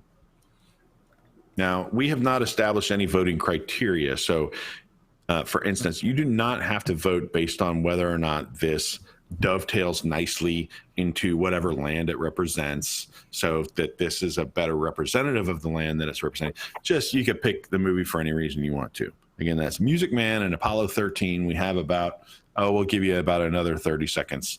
And I don't think Pete has any more Disney facts right on the top, interesting Disney facts right off the top of his head. But if you do, feel free to share it. Hey, Pete, did you watch our video that I made for this morning or for last night of the flower and garden one? I loved it. Yeah, I watched it twice. I loved it. It was really good. Lauren liked it a lot too. Yeah, it was very well done. I learned to use iMovie, but in full disclosure, I made the thing in iMovie and then I didn't know how to end it. So I actually had to send it to like Kevin and Jason and go, so can someone make this fade away instead of just cut off at the end? Because I have no idea. That's a hard stop. I have no idea. It's my first time even using iMovie. I barely know how to work a Mac, right? So I have this MacBook that I kind of got recently and I don't really know how to work it. I'm always hitting Control V to paste and nothing happens. I'm like, what the hell? I'm like, oh, I'm on a Mac. But so I dabbled in iMovie a little bit and you get what you get. Not exactly. It looks good. I will say this. Yeah, it looked better than something that I would think I put together. At the same time, it doesn't look anything close to what our graphics guys could have put together. But like Tyler Man has been so slammed. He's been so slammed with stuff. I kind of asked him, and he's like, "I kind of got stuff to do." I was like, "I'll throw this together." I just wanted to ask you before I wrote a script, so I threw a script together last night and took some pictures. And in the meantime, Lee is like, "What are you doing?" I go, "I don't know. Just can you read this script into the microphone?" Boom! She nailed it. One take, the whole thing. She's a wizard. She did a great job. She did. For those of you wondering, she's also did all the, I think all the female voices for our janky Carousel of Progress last. Maybe Saturday. not Grandma. Eric held down Grandma pretty good. Yeah, I did Grandma and the one that's on the phone. I forgot.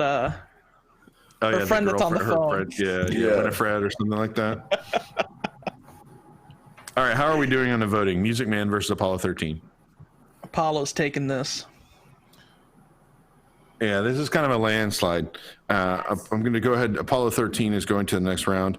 I will say, if you have not seen The Music Man, if you're younger or you're just haven't been into that is a good movie to watch. It's very, very Main Street USA.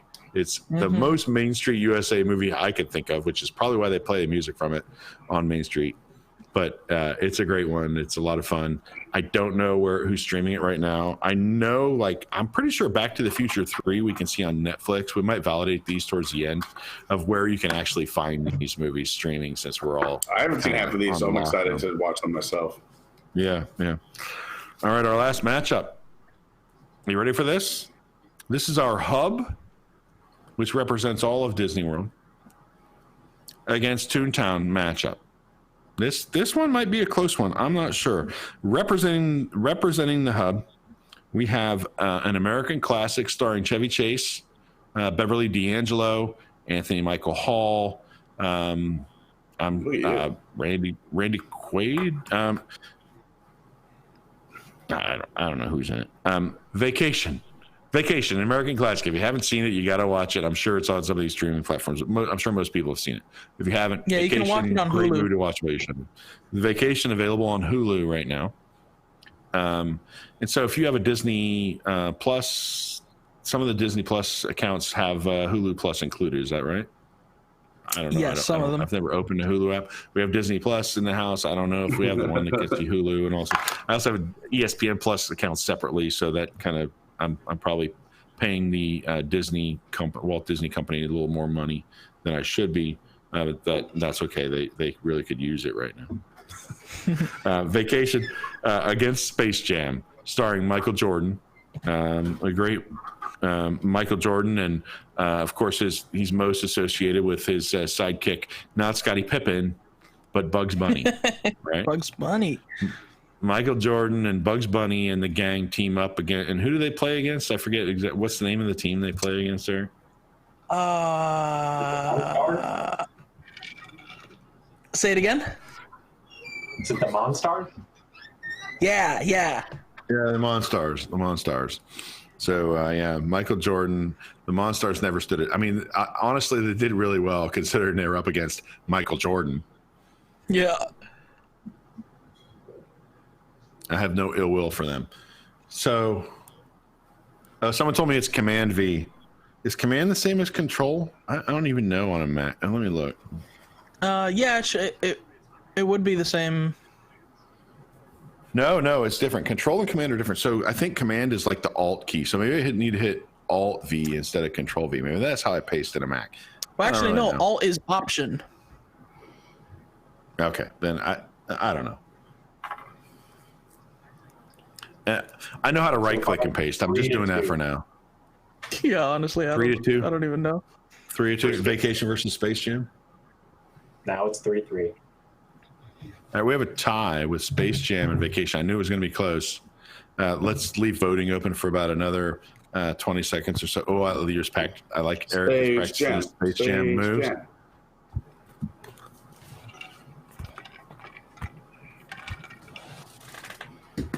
You should see all these notes all over my desk. It's kind of ridiculous. I have all these sticky notes off the sticky pad.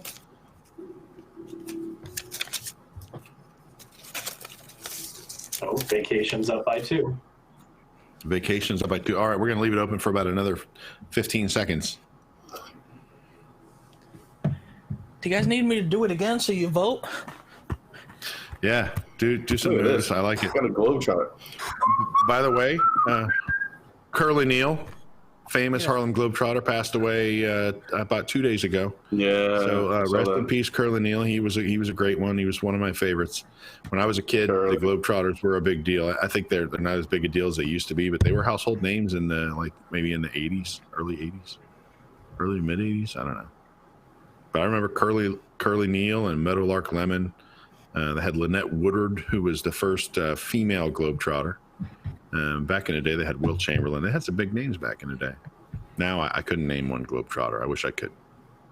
All right, we're going to shut down voting now. Where do we stand, Kevin? Vacation takes it. Vacation. On to the final four. That's a good one. And where can we watch Vacation now? Do we know? Do we know where it's streaming? Vacation is on Hulu. Vacation is on Hulu. All right. So this sets up our final four. We're pretty excited about this. The world has been waiting for the final four. We're going to recap. The final four is going to be Willy Wonka matched up against Back to the Future 3. And then Apollo 13 is going to be going up against Vacation. These are just, Disney themed, but not necessarily Disney movies to get you through your lockdown. As we said, Willy Wonka was representing, what was Willy Wonka representing? That was Fantasyland. Fantasyland. Everything. Right? Yeah. Back to the Future 3 was representing Frontierland with famous cowboy Amos McFly. Apollo 13 was representing Tomorrowland, and Vacation is representing the Hub. So there you have it. We are going to start the next matchup right away, which is the first game of the Final Four, and that will be Willy Wonka against Back to the Future 3. Willy Wonka and the Chocolate Factory, the Gene Wilder film from was that the 70s? Wonka. 60s? I'm Team Wonka all the way, baby. Give me Wonka. Mm-hmm. Give me the Wonka. Give me the Wonka. 1971.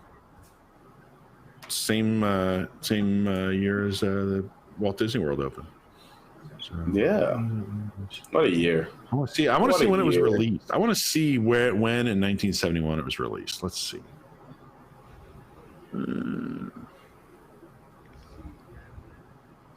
June 30th, 1971. So people left the theater hungry for more, and then Walt filled their imaginations just a few months later in October 1971. The great Gene Wilder left us too soon. I did see him in a play once in London, believe it or not. I saw him live. Just a tremendously talented performer. Gene Wilder, we miss him. All right, so get your votes in. Where do we stand right now? Wow, this is I see a lot for both. Right now, Wonka's up 6-4. Yeah, Snozzberries taste like snozzberries. Snozzberries. That was Learning with Lauser. The snozzberries taste like snozzberries. That's also a line from, is it Super Troopers when they catch the stoners and they got them in the back of the car? And the snozzberries taste like snozzberries. I love it. Disney says Michael J. Fox almost died in Back to the Future 3. That'd probably be an interesting point worth discussing at some point. That's unfortunate. All right, we're going to give you about 15 more seconds here. Willy Wonka or Back to the Future 3? And then what I'll do is after we're done with this, I've had a couple requests to get Butters out. We'll have a brief appearance by Butters. If you want to have your Butters. Well, your cat was named Henry, is that right?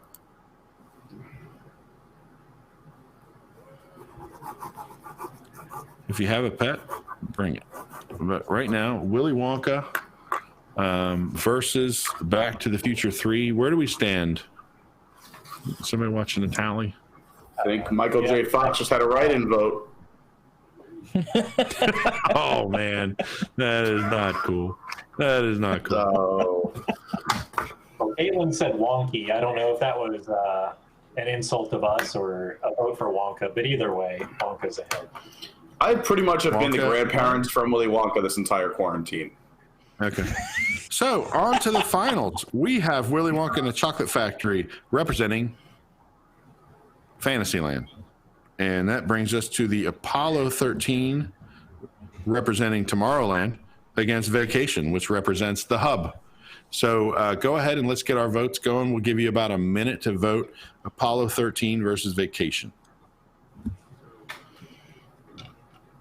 Vacation, all I ever wanted. So it's worth mentioning right now, just since we have a moment, that at least as of yesterday, the Disney World golf courses are still open. They're managed by Arnold Palmer company, but I looked and the tee times are really reasonable. They want you to practice social distancing. They want you to pay online ahead of time and have minimal interaction with the staff. They are sanitizing the carts. And I think you have to have one person per cart. You can't share a cart. But I looked and they had a ton of tee times. And like, if I were to golf today, like after we're done, like after 2 p.m., it's like $39. They also have foot golf open, which I've never done, but you know, I was a we got to do foot golf. A little bit of a all-conference. There's a little bit of an all-conference soccer player back in the day. Foot golf this weekend. All right, that's social distancing. No two golf balls are anywhere near each other. You could easily social distance playing foot golf. Do they give you a soccer ball or something when you go to play foot golf? Yeah, they give you a soccer ball. Yeah. Okay, because like when you golf, they don't give you balls. Yeah. No, but this is foot golf. Yeah. It's with a soccer ball? Right. Yeah, foot golf is with a soccer ball, and there's a hole in the ground. I think it's like, I want to say like 22 inches. I could be making that number up, but I don't know why that's sticking out my head. I've only played foot golf at Disney. Cool. It's fun. And you got to stay at least 4 feet apart. Fortnite. Yeah, you got. I like the joke, Pete, but it's got to be 6 feet. 4 feet is insufficient per CDC guidelines. I don't want to give out bad information to our audience, small as it may be. All right, so Apollo 13 versus Vacation. What are we looking like? Runaway for Vacation. It's a runaway for Vacation. So the finals are set. It's Vacation versus Willy Wonka. Chocolate Factory staffed by Oompa Loompas versus Chevy Chase swimming with Christy Brinkley. Wonka. You can't lose in this one.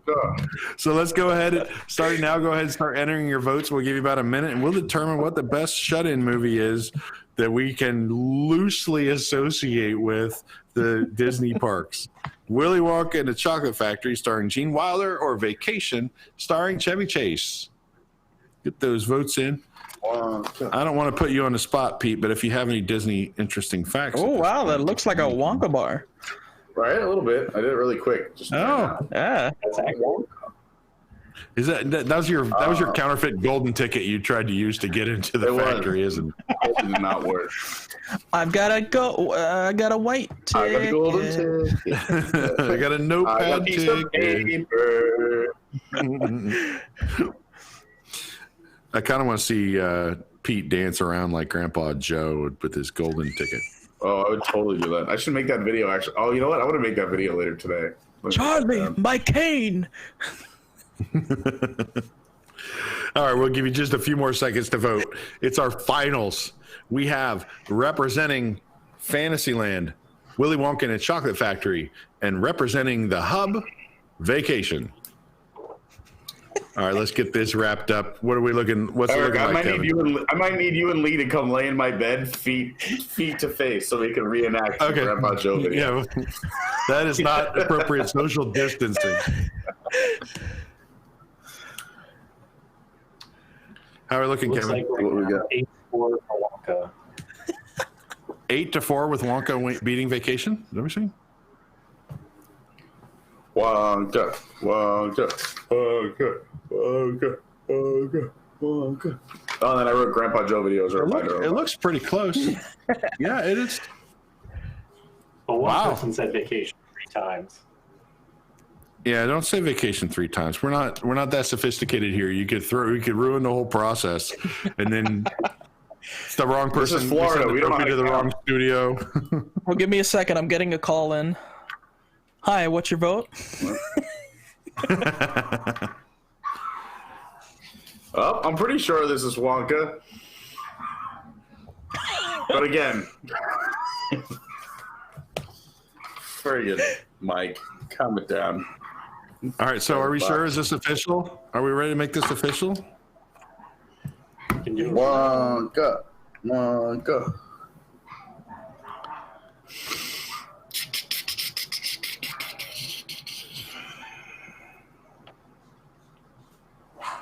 I don't know. Once people start voting multiple times, I'm out. I can't figure it out. I have a poorly run show to run here, folks. I don't have time to babysit the voting process. Do we have a count? I got the golden ticket.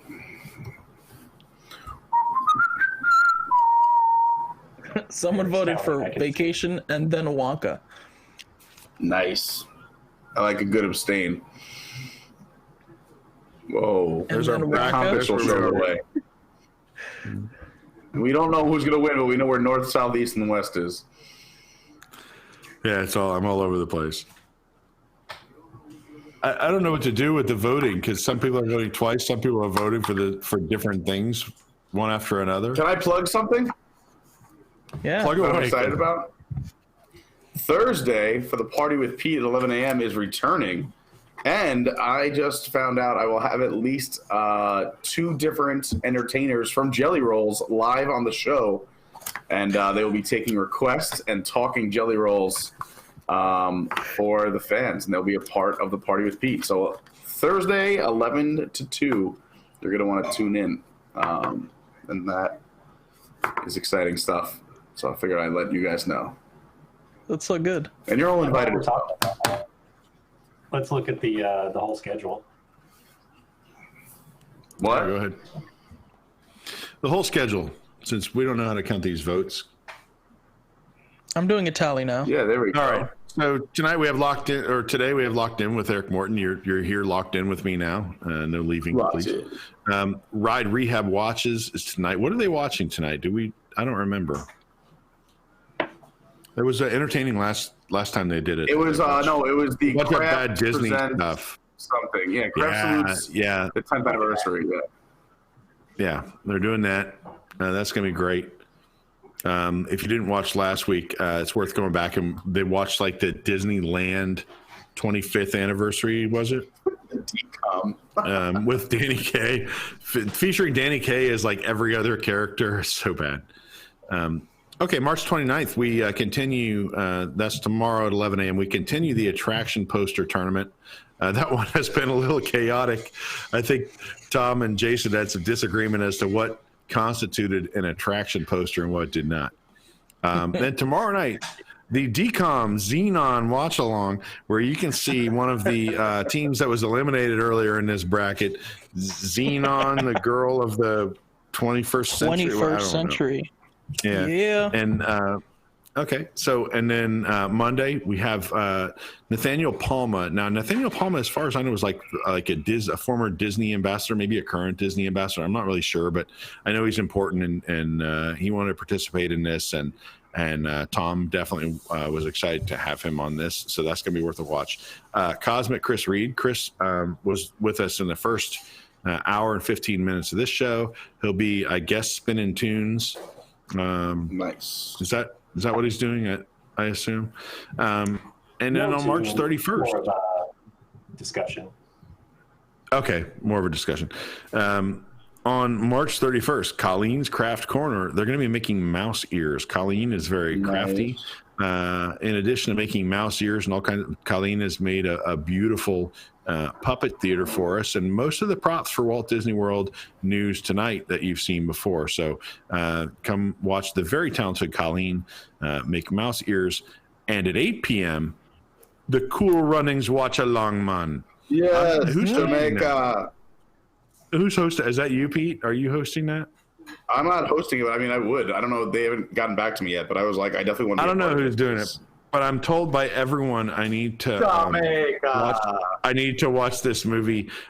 We discussed it the other day when I was on the air, and afterwards, Lee was like, "I cannot believe that you haven't watched Cool Runnings."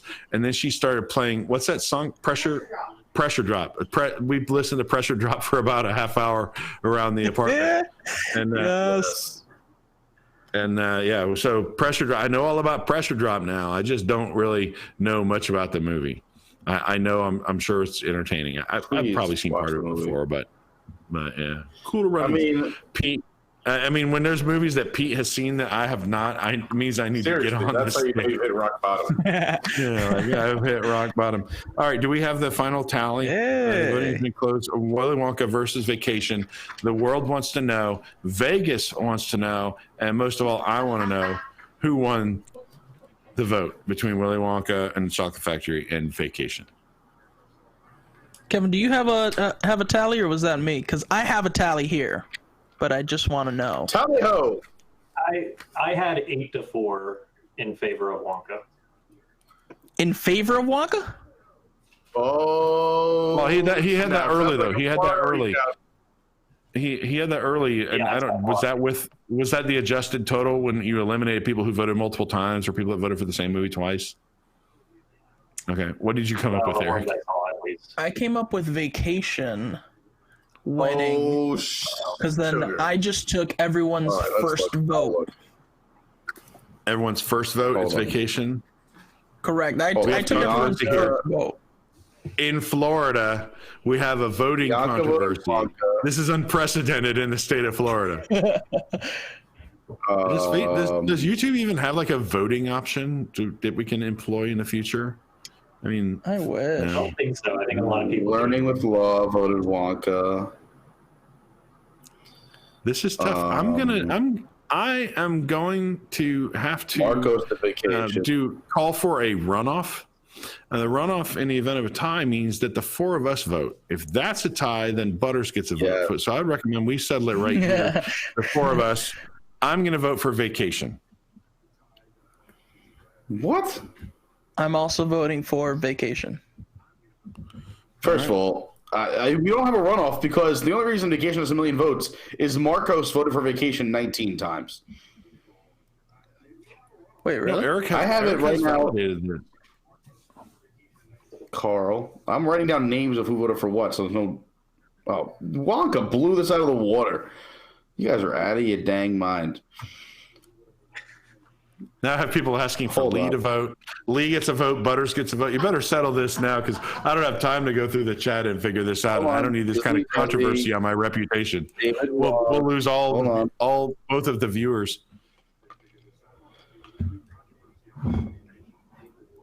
Okay, here's the thing, Pete. How far back are you going? I'm working from the bottom up, and I'm just doing whatever the by name. I'm writing down names underneath each one, so I see there's no doubles. So right now I have it at, again, Marcos voted 19 times for Vacation. All right, so I have it at 1, 2, 3, 4, 5, 6, 7 to 1, 2, 3, 4, 5 in terms of Wonka winning 7-5. But that's with one name on each side, no repeat names. So I have 12 votes total. Okay. Also, I might have given Vacation an extra vote because it could have ran into the Apollo versus Vacation. Yeah, because that was one of the. Just don't count Marcos's. Marcos voted for Vacation. Marcos apparently is a producer on the movie because he has voted 19 times. We want to get all that residual income that's going to result from our 62 viewers running out to watch Vacation on Getting back end points. After hashtag dad jokes is where this one started. Yeah. Correct. Yeah, there you go. Yeah. Where I made my amazing joke. All right. So am I declaring Wonka the victor? The great Willy Wonka? What? From Fantasy. Yeah, I mean, I'm not just saying it because I did it. I'm counting. I'm writing down names in each category. Unless someone else wants to double check. No. I trust Pete. Everybody trusts Pete. Everybody loves Pete. Yeah. No. Yeah. He's only like a half a Corona in, so I think we can trust him. You haven't even touched it. Today's not a big drinking day. I don't drink on weekends. I drink on weekdays. I'm the opposite of the world. Yeah, no, So you he's know what half it is? Corona in. I was counting the Apollo and Vacation. That's what happened. But as soon as Kevin said after hashtag dad jokes, that makes more sense. All right. So I'm willing to call this official then. Willy Wonka and the Chocolate Factory wins our bracket of movies that you can loosely associate to the lands within the Magic Kingdom. And congratulations to Gene Wilder and the entire cast. I think, Charlie, it's all yours. You get it all. Everything is yours, Charlie. We'll be sending you a free chocolate factory in the mail any day soon. You'll just get the whole thing. Brochure. Yeah, maybe a brochure. Oompa Loompas and all. I'd like to take this opportunity to stand up for the Oompa Loompa workers. Stay strong. I know they have that union effort going on right now to try to get better working conditions, maybe better uniforms as it's now 2020. But congratulations, Willy Wonka and Donald the Chocolate Trump Factory is our choice. And then a Donald Trump tan on the Oompa Loompas. Congratulations. Yay. If I could make confetti come down like in those like Facebook Messenger chats, I would do it right now. But I can't. I'll make confetti real quick. Back to your screen by popular demand. Who wants to see Butters? Yeah. Here comes Butters. She is she hasn't been able to go to the groomer, so her hair is totally out of control. Butters, comb your hair, you wild animal. Out of control, but she's excited that she's going to be performing for the Garden Rocks concert series 3 times today. We unfortunately were unable to get the guitar tech from Smash Mouth because of the quarantine. So she's the next best thing. I think, as we mentioned in our video, her mom is friends with a woman who used to run a music venue where ELO once performed. So that fits right in line with the level of celebrity that is required to perform at the Garden Rocks concert series if you were at Epcot. This should make everybody feel right at home with it. So, Butters, say hello to everyone. She's got to go back. She's got to go back to the green room and get ready for her performance tonight. Oh, bye, Butters. She's melting on camera. She's melting on camera. I'm melting. The pets of WDWNT. Butters is really working hard to become, to deal with the celebrity that she's recently, established herself with. So, what kind of dog is that? Great Dane, Mastiff? No, she's a pit bull mix. Okay, nice. Rescue? Rescue from the Big Cat Rescue. She was rejected at birth. Very nice. Very nice. Big Cat Rescue. She was, you can see her on Tiger King. She's that cub that's pulled immediately away from her mother. They were talking about those ligers a lot. Man, I want a liger. That guy said the liger that he had, he said he thought it would grow to be 900 pounds and 11 feet tall when it would stand up. I expect to be the same size by the time this quarantine is over. 900 pounds. 900 pounds and 11 feet tall. I don't know who's watching. I'm sure a lot of people are watching Tiger King because it has taken the social media world by storm lately. It's an interesting story, to say the least. I'm not through with it, but I kind of know some things that are coming. I mentioned on Pete's show earlier, until I moved recently from Tampa, my apartment was about, I think, on Google Maps, we established about 1,100 feet away from the Big Cat Rescue. So crazy. Big Cat Rescue. I've never actually been there. But I've never actually been there, but I'm told that I'm driving there next week. There's a chance you can end up getting the inside, the view of the inside of a tiger. That's not. I think it's about an hour and 10 minutes for me. How far is it away from us? About an hour? Hour 10? Tampa's about. You can get to. I know Tampa. It's like the Big Cat Rescue. You know where 65. You live. I'm just gonna put it. Yeah, Big Cat Rescue is about 10 to 15 minutes north of the Tampa airport on the west side of that toll road. So I'm going in a navy blue T-shirt. I don't care whether I earned it or not. I'm going. You go. It's great. There's a McDonald's right there too, so you can buy like chicken McNuggets and stuff them in your pockets and see what happens when you get in there with the tigers. All right, it's an hour and 15 minutes from me. All right. Yeah, it's not far. It's not far. Well, depending on traffic, it is I-4, so it's anywhere between an hour and 15 minutes and 5 hours to get between here and the Big Cat Rescue. But right now, traffic. Someone's better be on the road. There's a mandatory stay-in. Someone said we should, after Cool Runnings, we do a Tiger King watch along, a 7-hour docu-series watch along. That would be entertaining. But there's a lot of stuff that's not appropriate for a Disney audience, I think, in that. I do have a bone to pick with Sirax, I believe that's how you pronounce it, said that Butters was the cutest thing to happen in the stream. What? What? Like, look at all these faces. We work hard to produce all this content. All Butters has to do is show up and flash her face for a minute. She gets all the accolades. I'm never going to get that virtual Emmy for my movie I spent a whole 3 hours making last night. Yeah, you deserve one for that. Yeah, I know. Wait till I actually learn how to use iMovie instead of emailing it to Kevin and going, "Can you finish this? Can you make this fade out?" I don't know if you did it or Jason did it. Somebody made it fade out finally at the end because it had a very abrupt ending.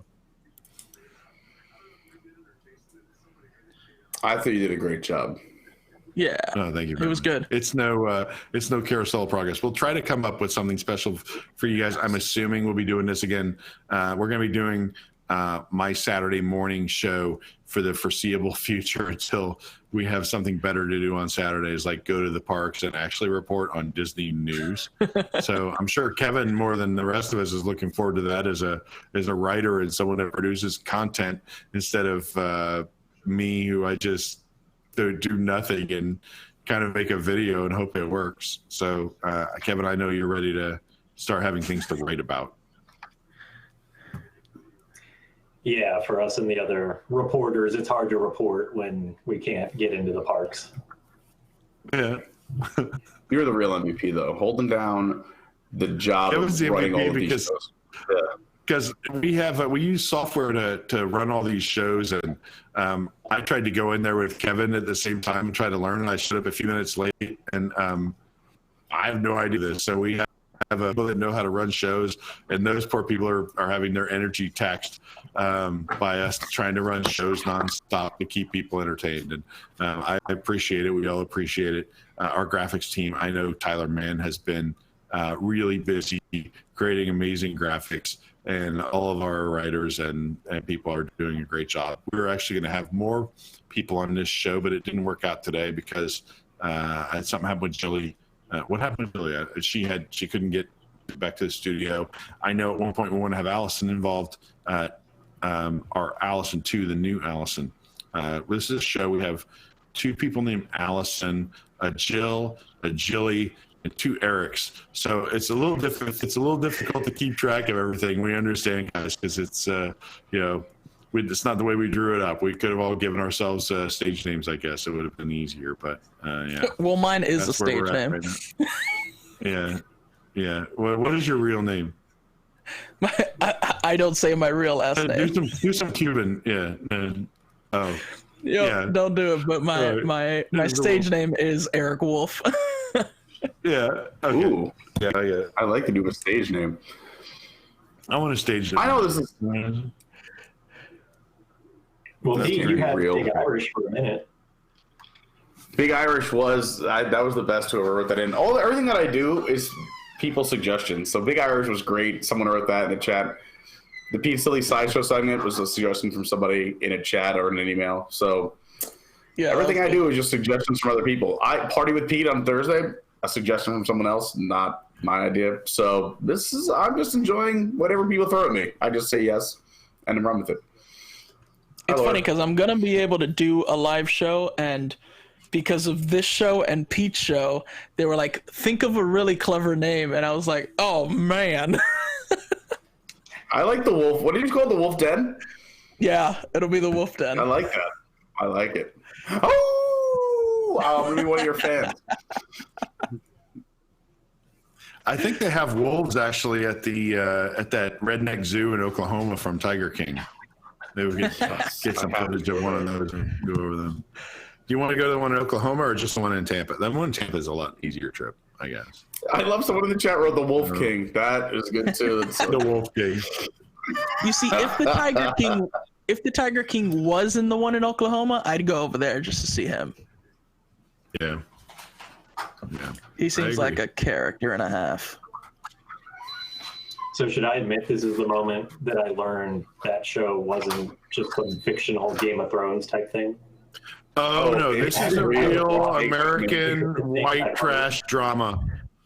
And every I'm telling you, so far, I'm 4 or 5 episodes in. Every episode takes you to just a bigger, dumber, crazier place than the one before. It's wild. You're like, no, this is the craziest thing yet. It starts out like here, right? You're like, okay, I get it. And then like 3 episodes in, it's like out of sight up here, and you're like, there's no way this is real. And it's real. They have all kinds of footage to document this stuff. There's people with missing limbs because they just love working with tigers so much. There's it's got mullets. It's got polyamory. Yeah. It's got turning straight guys gay. Yeah. It's got tigers. Right. It's got murder. It's got maybe a suicide, maybe not a suicide. It has. Yeah. It is wild. Carol basket. Yep. It's got millions. Yeah. They had a wedding. They showed footage from a wedding of the Tiger King guy getting married to 2 other guys at the same time. Oh, that person wedding. Have you ever seen that? And you're like, they didn't do that just for this special, right? That's old archival footage they have in the day. Like, they're not just being sensational. This is who these people really are. Yeah. Although I did take the picture of the 3 of them wearing their cowboy hats. It's my friends who are Dallas Cowboy fans and said, I'm telling all my kids this is the Dallas Cowboys. The picture of the 3 of them in their pink shirts with the cowboy hats. It's so good. Yeah, the pink Cowboys. It's an interesting show, and for me, I'm glad there's a little more to watch. Lee won't watch it because she just is sensitive to things that involve animals or any kind of like. I don't think there's a lot of animal suffering they show in this, but there are some, towards the end, it gets sad. It just gets sad. I mean, it gets again. It builds. We shouldn't give away too much. You should just go watch it. But it builds every episode. You don't think it's going to get crazier, and it does. And then, like, at the end, like, you're watching, like, everyone says this, but it is like watching a car accident. Like, you can't turn away. But, like, sadly, at the end, you're like, I felt bad for the animals at the end, like, of the series. I'm like, So I've now adopted 179 tigers. Lauren doesn't know yet. They all should be here shortly. I am actually like secretly terrified of tigers. Like at one point I had a chance to travel to India and it actually crossed my mind. Like, I don't know, man, like tigers actually just hop out of the jungle onto people's balconies of their apartments and eat people in India. I'm not sure I'm about that life. No, I would legit, I want to wrestle and cuddle with a tiger and a lion and a gorilla. Yeah, but like watch, like there's a YouTube video I remember seeing. Oh, touch my face, damn it. Social. There is a video I remember seeing on YouTube of like a dude is riding an elephant. Like this is in the wild. I think it's in India. So far I'm into it. And sounds amazing. And like in the tall grass, a tiger appears out of nowhere in the tall grass. He sees them. They start throwing stuff to get the tiger away, and that tiger jumps up. The dude is on the back of an elephant, and the tiger gets enough air to actually like maul the guy. Like, see, the problem is the tiger. So you're just talking to it like a responsible. No. The tiger was They didn't start throwing stuff at the tiger until the tiger started running at him, and then like, get back, and then that tiger got like. I would have been out there like, hey, kitty, kitty, hey, kitty, kitty. I would have been singing to that tiger. Yeah, I don't know. I think when you see how big and powerful they are. Also, can I just say this? I know this is stupid, and someone's probably already said. I mean, I'm not the first person to ever say this, but why is a lion a king of the jungle? You ever seen a lion in a jungle? There was on a savannah, right? On like an open field, like they're on a rock. They're not in a jungle. Like a tiger, I can see being They're the ninjas because they like the climb trees and they hide in the darkness and they come out of the shadows and all this stuff. So you're saying more like a puma? Lions like lay around. Like a lion with a mane, like he lays around on a rock, and basically all the lionesses go like chase stuff down, and he shows up and like eats most of it, right? Like that's what a lion does. I think tigers are a lot more terrifying than a lion because a lion is going to be like, I would chase you down, but I'm kind of tired today. Maybe some of my women will chase you down. I don't know. Well, wasn't that how it works when you're king? Yes, but he's still not in a jungle. He's still on a savannah, right? I want to see one wildlife photo of like a lion, with a big mane, a male lion like stalking through a jungle. I don't think you can find it. It might be probably the first thing I Google will be a lion in a jungle, but I don't picture him as the king of the jungle. I picture him as king of the savannah. Or all right, I got to see if I can find this before the end of the show. I know. So I don't mind being wrong. Hey, kitty. Yeah, I don't know. Those music videos that dude produced. I can't stop watching the music I videos. saw a tiger, and a tiger saw I saw a tiger. I'm telling you, that guy's music is fire. I'm going to buy all the albums. That guy's, I don't even like country music in that album. He laid down some fire tracks. That is awesome. I love this guy. And I doing it like... yeah. He's got the lookalike of the cat rescue lady, like feeding tigers. Oh, and it's supposed to be her ex-husband that she's supposed. Well, I don't want to ruin the series, but there are allegations that this lady is not. At first, she's introduced as like the Mother Teresa of like tigers because she runs a cat rescue, and she talks trash about all the breeders. You get a little bit in there, and you're like, oh, I'm pretty sure she fed her ex-husband to a tiger. Can't prove she's it. Like, and then she's very specific when she's like, "Oh, that wasn't cologne on his boots. Like, clearly you should use sardine oil." It's like, yeah. Why do you know that? Like, you know, sounds like someone has thought this through. Yeah, and she has that like nervous laugh every time she talks about it too, where they're like, you know, the whole like, no, like I would never do that, but whatever they think. Even when they were talking about her ex-husband and they were talking about like how she would do it, then she's like, you wouldn't be able to do it like that. You'd have to do it like this. And it was just like, what? Right. I think the way she talks about it, she doesn't sound like she's sad that her millionaire ex-husband is gone. She's like, these allegations are ridiculous. And she's kind of laughing about it. And you're like, that's what my roommate said. Like, she's not. Oh, damn it! I keep touching my face. I'm drinking. Sorry. Like literally the day, like where it's like you have to wait 5 years to claim someone's dead. Like on 5 years and 1 day, she claims her husband. Yeah, he was dead. a missing person for 5 years, and in 5 years and 1 day, she filed for his death certificate to get his money. And then goes to his office and takes the will, and then all of a sudden it's like, oh, I found the will, and it says right, that in case I ever die or I'm missing. And it's like, in case I ever die or disappear, which is not like on any will. Yeah, in case I disappear. Like, yeah, in my will, it's the same thing. You know, I'm being a magician. In case I die or disappear, I might just be in Egypt, you know, wherever I decide to go. I'm telling you, we might. I don't know what the copyright situation is with his music, but we might want to do an album listen along with this guy next week. I've got an idea. I want to redo Hey Kitty Kitty at the Maharaja Jungle Trek as soon as the park's open.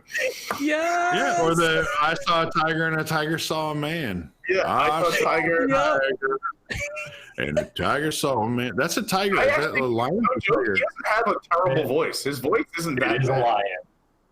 That's a lioness, and she's in like someone's backyard, probably in a zoo. Is that a jungle? Is that really a jungle? Well, that's when you get into my development. We don't get in trouble. This is a photo by Bruno Diamicis of NABU. Oh, thank you, Bruno. We appreciate your beautiful photograph. Yeah. Yeah, and this was taken in a reserve at Ethiopian rainforest. I saw a tiger at Animal Kingdom. Okay, so king of the rainforest in Ethiopia. We got to get our costumes ready for Apparently it is rare.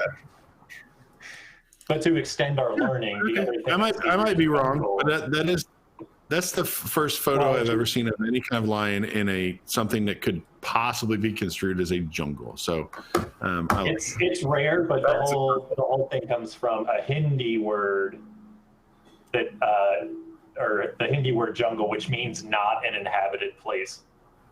So it's King of the Wild. Yeah. Yeah. King of the Wild. Does a tiger? I'm sure people have discussed this ad nauseum on the internet. Does a tiger beat a lion in a fight? Excuse me. Is a tiger stronger, tougher, more ferocious than a lion? I don't know. Lions are bigger, right? No. Where can I find a sequence rainbow cheetah print shirt? I don't know, but I can assure you, I promise you 100%, that shirt is going to be available around Halloween this year. There's no doubt about it. Tiger King is going to be one of the most popular Halloween costumes of 2020. There's no doubt about it. I'm not even playing. We have to beat this. Commodity. We have to beat this. We got to do something. Yeah, there will be something. We honestly need to do something. But I mean, Pete should dress up as him. Pete would be a good, yeah.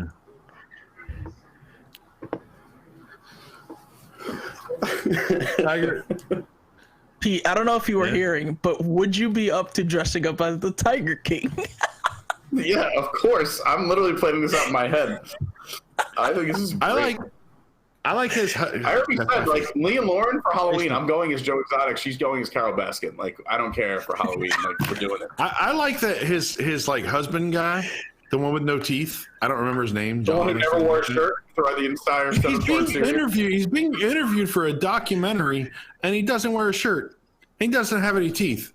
He has like, I don't know, 4, right? Literally like mouth. 4 or 5 teeth. Yeah, he has meth mouth, and he's sitting there with no shirt on, both of his nipples pierced, covered. He's got other tattoos, and his couple of his teeth. He's just sitting there for a documentary interview, like this is normal. Like, have you ever met anybody? He answered every question so matter of fact, as if there was nothing weird about it either. They'd be like, "So he just buys you guns," and he'd be like, "Yeah, if I say I want a gun, he just buys me a gun. I like pink camo. Yeah, I have a thing for pink camo." And then like they'll cut to him like with the gun, like walking around. It's so strange. It's so strange. The guy that I loved was the reality producer. All his interviews, he was just so calm about it. Just smoking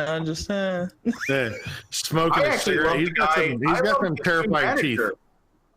The zoo manager with the long hair looks like he was like in a rock band in like the 70s, like who's just always like pissed off. He's like, I don't know what these guys are doing out here. Yeah. We don't have enough food for the animals. I'm out here fixing things all day long.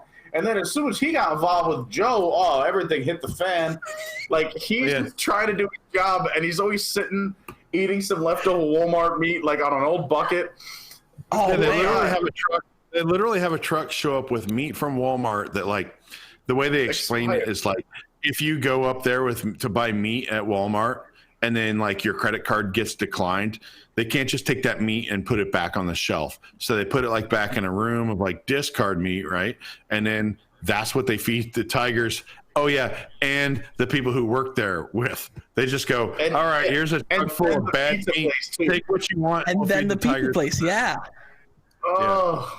God, and then, but the other thing is, there's a guy in Myrtle Beach. Touch my face again. Doc Antle. Doc Antle. That guy's Doc living the Antle. dream. And so, Holy and by moly. doctor, they finally ask, what is this guy a doctor of? He is out of And his he goes, mind. Everyone's told him, mysticism. He's a doctor of mysticism, God. which I don't even know where you get your doctorate of mysticism. I assume it's not an accredited institution, but this guy is pulling crazy amounts of women by using tigers to, like, he'll hire them as interns. They'll come work with the tigers and he'll put them like in crappy accommodations. And then they'll figure out like, ooh, if I want a nicer accommodation, all I got to do is, go sleep with Doc Antle. And this guy, I never dreamed of, like, this guy has built like a whole compound of actually really nice homes and complexes. Like, this guy has it figured out. This guy is totally off his rocker and he's totally got it figured out. This guy, like, if you're going to be a crazy tiger person, you don't want to be the redneck guy in Oklahoma with a bunch of people with missing limbs that he hired from a carnival or from a prison work program. You want to be Doc Antle, who brings in all these like new impressionable young women and teaches them how to train tiger, or how to work with tigers. That guy, but I'm telling you that this is like a rabbit hole that gets deeper and deeper. Everyone I know that has watched it has already watched it all the way to the end because they binge it, but I'm kind of enjoying the ride and trying to space it out over the course of a few days, because everyone else, once they watch one episode, they're like, boom, I'm watching everything else. So it's kind of like an episode of our show. Yesterday, my roommate and we started watching it, and then, no lie, it just got to like the end credits, and we were both like, oh. Yeah, this is the most normal person. The most normal person in this is Scarface. There's literally a Miami drug lord who went to prison for like helping kill a federal agent, and destroy the body of a federal agent. And he's back out of prison now, and he's Scarface. The character is kind of loosely based on this guy, a cocaine lord who collected exotic animals, and he is the most normal person in this entire series. It is totally crazy. I highly recommend you watch it. I saw a tiger, and tiger saw man.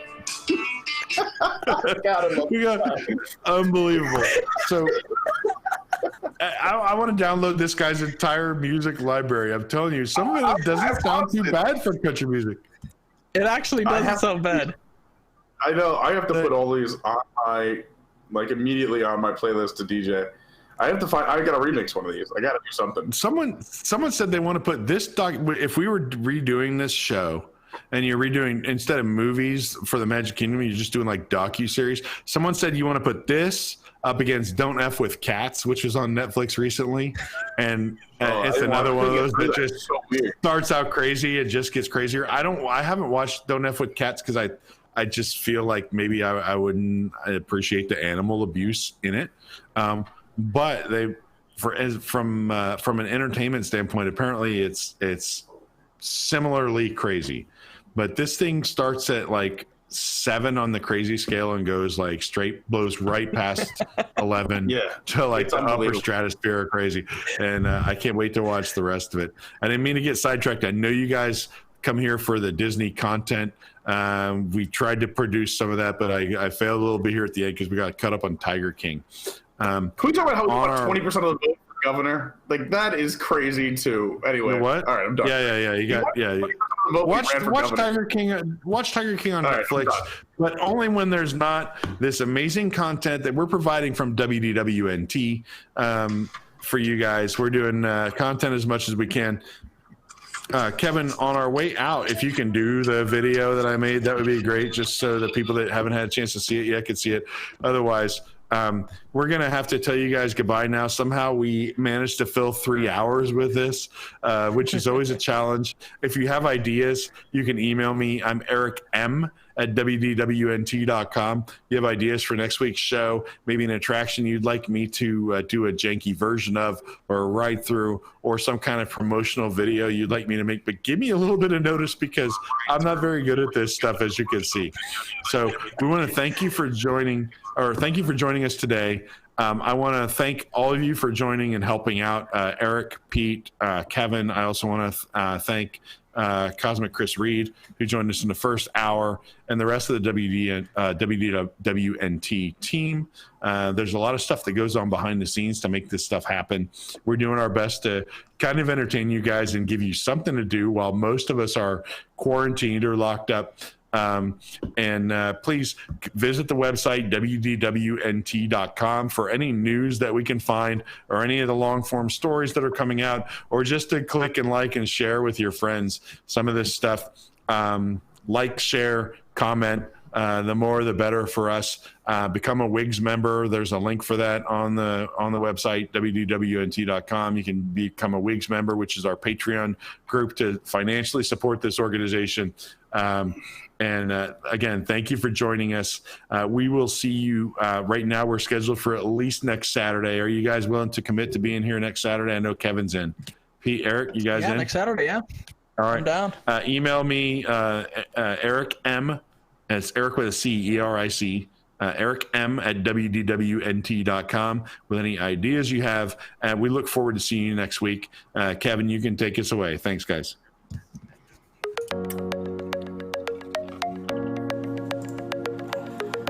From the people who brought you the Disney Parks Home Edition, we now present the 2020 Epcot Flower and Garden Festival, Eric's Apartment Edition. It may be dreary in quarantine for millions of people around the world, but in Eric's apartment, spring is alive. From the comfort of your own home, or from 6 feet or more away if you are deemed an essential employee of the apartment, we will bring you videos of this stuff. And whatever these are. And don't forget these things with the towels. You can even catch a glimpse of our experiments gone wrong. We truly have it all. Plastic plants, dead plants, plants from IKEA, and even plants that have been watered sometimes. And don't forget about our event-exclusive merchandise. Next, spoil yourself before you soil yourself with exclusive food and beverage items from our bare cupboard quarantine selection, like this refreshing vodka with Crystal Light offered at our patio kiosk. Or let your imagination run wild, creating concoctions with Fireball, rum chata, and chocolate liqueur in the office. Our mixologists aren't done blowing your minds yet. Check out our bourbon mixed with ice creations in the master bedroom. And don't forget beer people left behind at our last gathering over at the bookshelf. Outside the guest room, our straight tequila shots will have you wondering if this whole quarantine was just a dream. And of course, be transported far away with wine from all 3 regions of the apartment. Over in the kitchen, our chefs are working on some truly groundbreaking cuisine, like our famous 2-day-old Rotel Dip.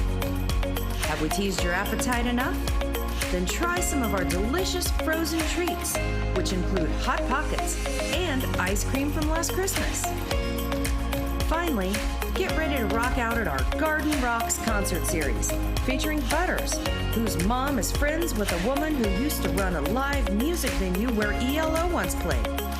You may know her from her hits such as Mr. Pooh Sky and Last Train to Barksville. We have all this and more at the 2020 Epcot Flower and Garden Festival, Eric's Apartment Edition, where the magic is on hold until further notice.